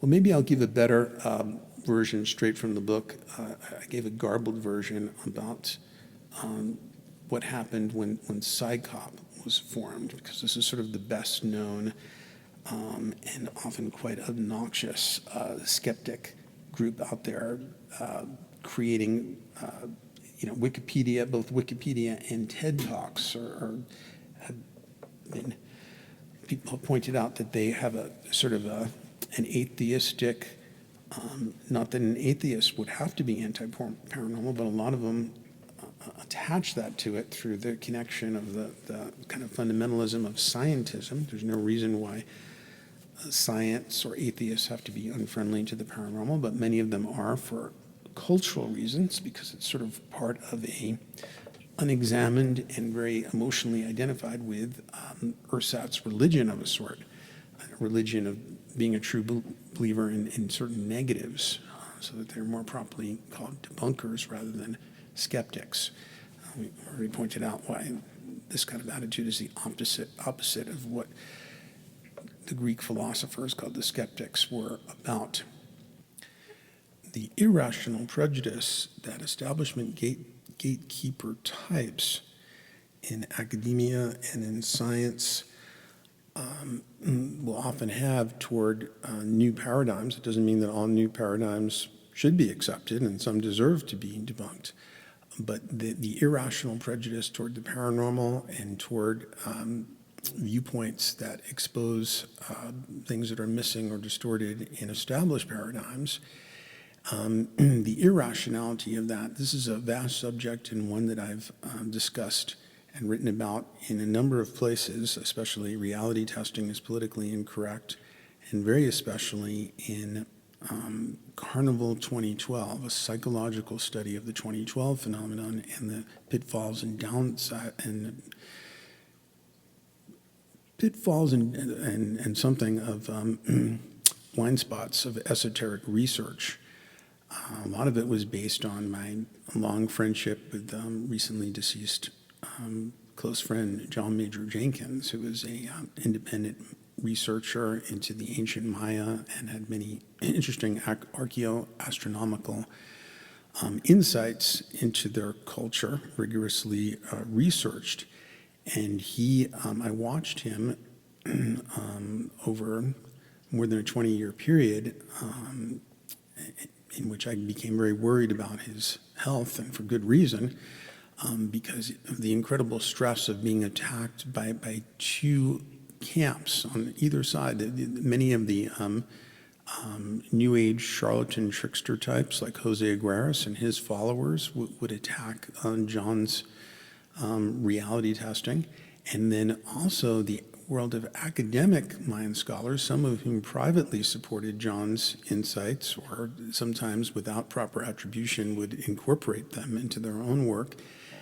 And then others who would just attack him, falsely conflating him with 2012 apocalypticism, which John never participated in. And in fact, in his book, The 2012 Story, pointed out that 2012 apocalypticism was not something first put into print by any sort of New Age charlatan or anything, but actually was first discussed in the early 1960s by an academic Mayanist, Michael Coe.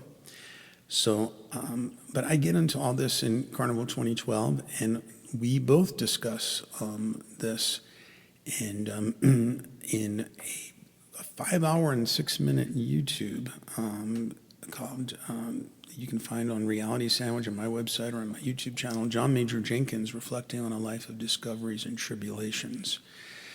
So I won't rehash all of that here, but we'll give a couple of other examples of how this kind of gatekeeper irrationality works.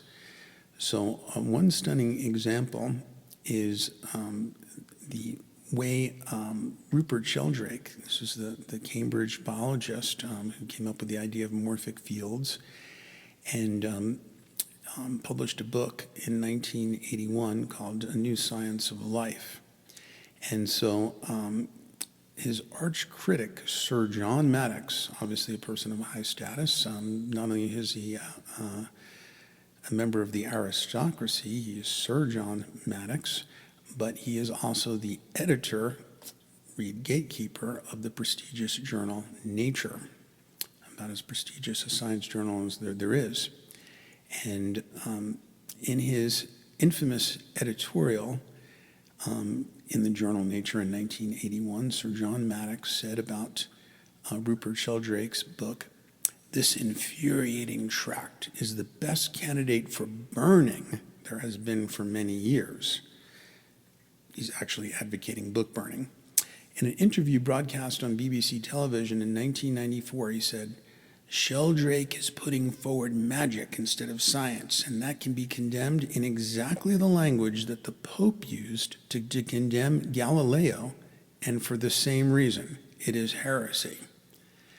So, I mean, here is a gatekeeper of science himself drawing the connection between the patriarchal rigidity of science and the Catholic Church, and actually identifying with the Pope and the bishops who refused to look through Galileo's telescope because it did not, it was heresy against their established paradigm. And so that was pretty amazing. And but I want to read to you something. I gave kind of a garbled version in the video, but I'd like to read to you directly from George Hansen's book, Trickster and the Paranormal, about this incident regarding PSYCOP. PSYCOP purports to be scientific, but for many years it had an official policy against conducting research itself. The genesis of that policy is amusing. In 1975, before PSYCOP was founded, philosopher Paul Kurtz produced a manifesto denouncing astrology, and 186 scientists signed it. It kind of reminds me of when the Germans had 100 or more scientists sign a manifesto denouncing the theory of Einstein's theory of relativity as Jewish physics, and Einstein retorted that if I were wrong, it would have just taken one professor to sign something, pointing out the errors, of course, and not simply just refuting it without reasoned arguments and evidence, as we so often get in the pseudo-skeptical movement. That generated intense media coverage, this manifesto denouncing astrology, and served as a springboard to establish the committee, to establish PSYCOP. Kurtz went on to urge newspapers to label their astrology columns as follows: warning, if taken seriously, this column may be dangerous to your health. Now, I have a good friend who's an astrologer, Rob Brezhny, but I really like his approach, even though he earns his living through his very creative free will astrology column, he says he only believes in astrology 80%. So that is a person, Rob is somebody with great rabbit hole navigation skills, and it does not allow himself to fall into a fundamentalism. And so even when you believe in something, probably don't let it go to 100%, because then you've lost all skepticism whatsoever. Anyway, so Kurtz, urged newspapers to warn their readers about astrology, and at that time, Kurtz was editor of The Humanist, and he had allowed some scientifically erroneous attacks on astrology to be published in the magazine. So that put him under pressure to defend his position, and Kurtz was challenged to undertake a scientific study to confirm or dispute some astrological findings of Michael Gauquelin. He and a few colleagues accepted the challenge. Oops, sorry about that. Very early on, Dennis Rollins, an astronomer and member of SciCop's executive council, warned them of serious problems with their approach, and he later volunteered to assist with the calculations for the project. Data were collected and analyzed, and the results supported Gauquelin's findings that the position of Mars at a person's birth was related to sports ability. Rollins understood that Kurtz's method was flawed and was unconvinced by the data, but he also said that the outcome, favorable to Gauquelin, should be frankly acknowledged. Kurtz was enraged by that advice, and he refused to heed it. Rollins charged Kurtz with covering up the mistakes, and he repeatedly tried to bring the problems to the attention of other SciCop members. Rollins was rebuffed and eventually forced out of the committee, and a number of other SciCop members resigned because of the cover-up. Rollins published a 32-page expose in the October 1981 issue of Fate magazine, and that same month, SciCop adopted a policy of not conducting research. After the scandal became public, sociologists Trevor Pinch and Harry Collins published a study of SciCop. They explicitly warned the committee that if they actually conducted research, they would no longer be able to hold the views of science that they did. Scientific processes are not nearly as objective as commonly thought, and social factors play a significant role in interpreting results. This is entirely counter to SciCop's ideology. If one does research, one runs the risk of obtaining uncongenial results, a danger Kurtz by then undoubtedly understood. In any event, the committee's policy accorded with the advice of Pinch and Collins to not undertake research. Okay, so the New Age, for all its many flaws, and my friend Ron Lampe has written an amazing book on the New Age and its history, and the New Age was a term coined by Carl Jung. And but one thing about the New Age, was pointed out in a book called The Aquarian Conspiracy, written in 1980, is its informal fluid networks and decentralization of power, its lack of structured hierarchies. There's no who is the gatekeeper of the New Age. Well, no one is, and that's why there's a lot of good material and great material and really, really bad material and god-awful material, and so it's all mixed together. So because it is anti-structural and non-hierarchical, it is more friendly to the paranormal. You can always tell a society is in trouble whenever it ignores or disses a whole body of human testimony, like it once did about child abuse. And so, but right now, testimony about the paranormal will, you will get slammed by many people who may know nothing about what you've reported, but will just put you into some kind of goofy lunatic category based on knowing nothing except that you have reported something paranormal, even if you yourself take a sophisticated phenomenological approach to it. So this was the case with Whitley Strieber, who went to great pains to talk about the ambiguity of knowing what level of reality his experiences were occurring on. But none of that was taken into consideration by vicious critics who, of course, had not read any of his work, but just categorically dismissed and attacked him, even in a Simpsons cartoon.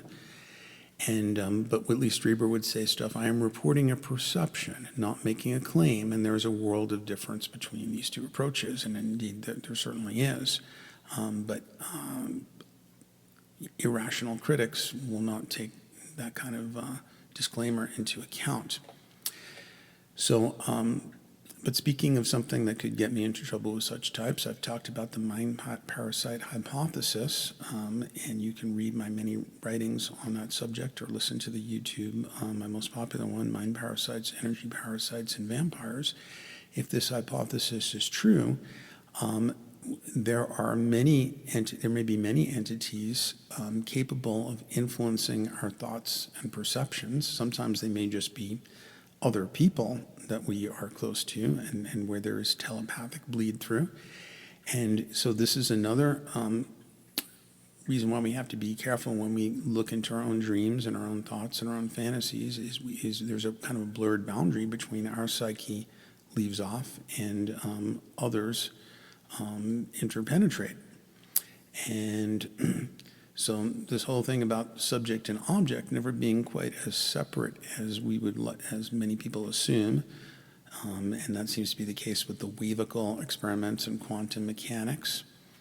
And certainly anytime we look at another human being, that we are viewing a maximal case of subjective perception because other people are the projection targets par excellence, and we view other people, even though as members of the same species we have our greatest abilities for thin slicing, for quick intuitions about people that may be highly accurate, but we also have our most greatest possibilities of blind spots, illusions, and projections.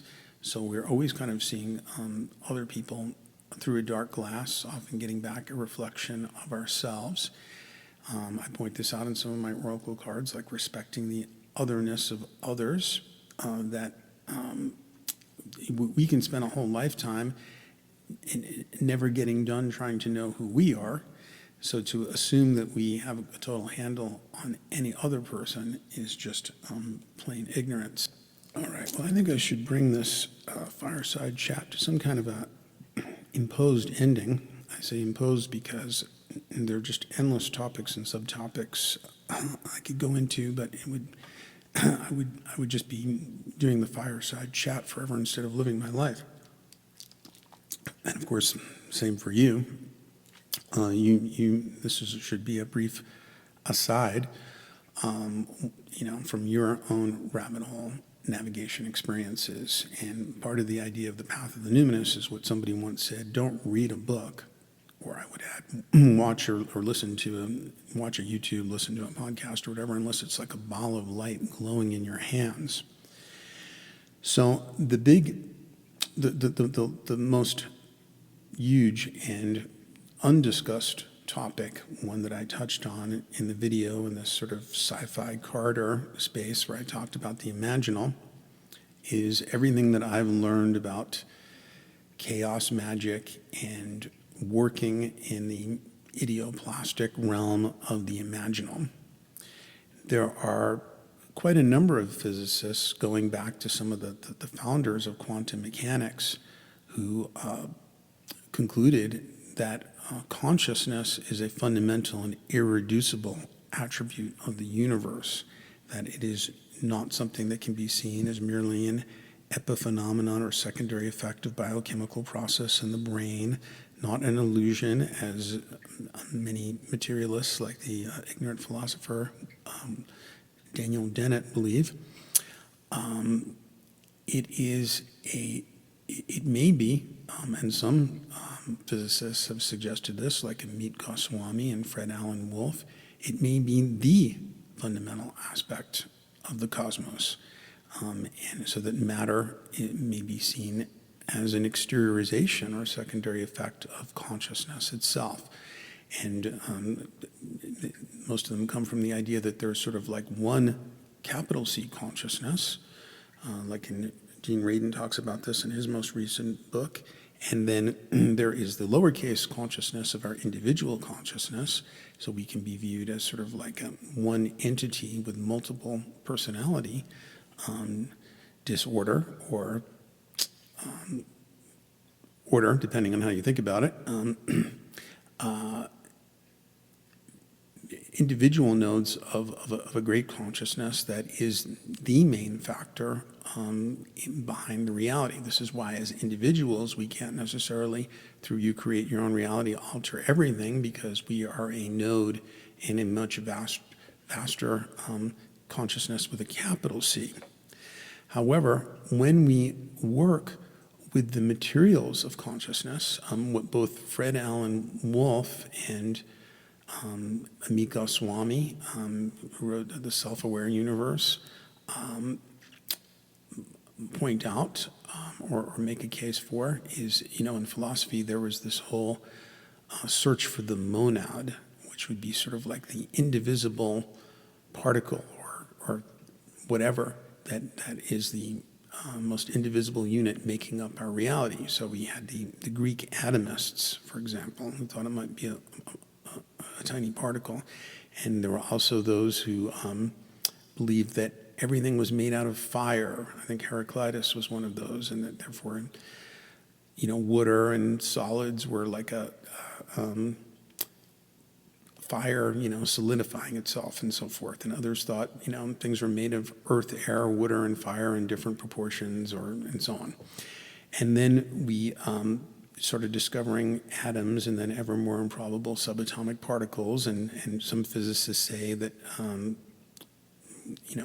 then we have Einstein who said, basically matter is just a special case of energy.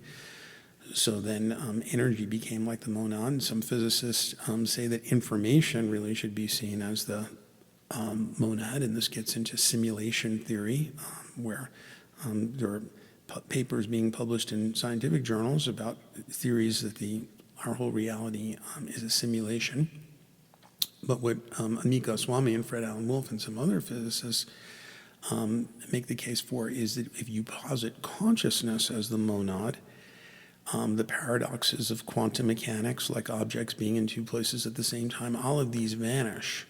It does allow, I'm not here to referee theories of everything and of findings of quantum mechanics, but I find a lot of personal evidence in my life of consciousness being a primal source code, and that this is why there are crossover effects when things are created in the imaginal realm. And so what so much of my life has increasingly been about is working in that imaginal realm, discovering, as any fiction writer worth anything discovers, that when you start to create characters, they become like independent, autonomous subpersonalities or multiple personalities or their own entities. In some mystical traditions, the idea of like a tulpa, I think that might be Hindu, where you create an autonomous entity through investing it with psychic energy. In the Jewish tradition, this was called a golem. And so I think this is indeed something that actually happens. And there's evidence of it. Jeffrey Kripal gets into some of it in his book, Mutants and Mystics. And in general, I think that when we learn to function in an idioplastic environment through a practice like lucid dreaming, or an ancient practice called theater of memory, where you create stable objects like your own personal estate in the imaginal realm, I think that this can be a great preparation for death, where so much testimony indicates that you find yourself disembodied in another thought-responsive idioplastic matrix, which can be very highly disorienting to those who don't realize that they're maybe exteriorizing their own unconscious. This was the fatal flaw of an alien species in the classic 1950s science fiction film Forbidden Planet, where an advanced extraterrestrial race called the Krell had created a telepathically material exteriorization technology, underestimating how much their own unconscious could use that technology to create monsters of the id. There's sort of like a cross between, in Forbidden Planet, between Shakespeare's The Tempest and Freudian psychology, with an Electra complex happening with, a character played by Walter Pidgeon and his daughter, and a handsome young astronaut visiting, and that causing, monsters of the father's id to appear and attack this corps of astronauts, from what I remember. So in the imaginal plane, this is the great opportunity to do transformational alchemy, to rewrite the source code, and to be at the cutting edge of evolution, I believe. I make a case, it's in another essay and podcast called Pushing the Envelope, with a subtitle something like Boundary Expansion in Personal and Collective Realms, or something like that. I make a case for why fantasy writing and other work in the imaginal realms is really at the cutting edge of evolution. That that there is a certain continuous theme going on in the evolution of life in this planet toward greater interiority, reaching its peak with us. But I'll let you read or listen to that for the full case formally made. So let me just close by honoring the imaginal dimension, a dimension that seems to exist at a liminal between and betwixt place between the physical reality and spiritual dimensions, to the imaginal as a place of where the empowered navigator can create and co-create their own unlimited new rabbit holes. So once again, I'll close by quoting Jake from the Dark Tower books. Go then, there are other worlds than these.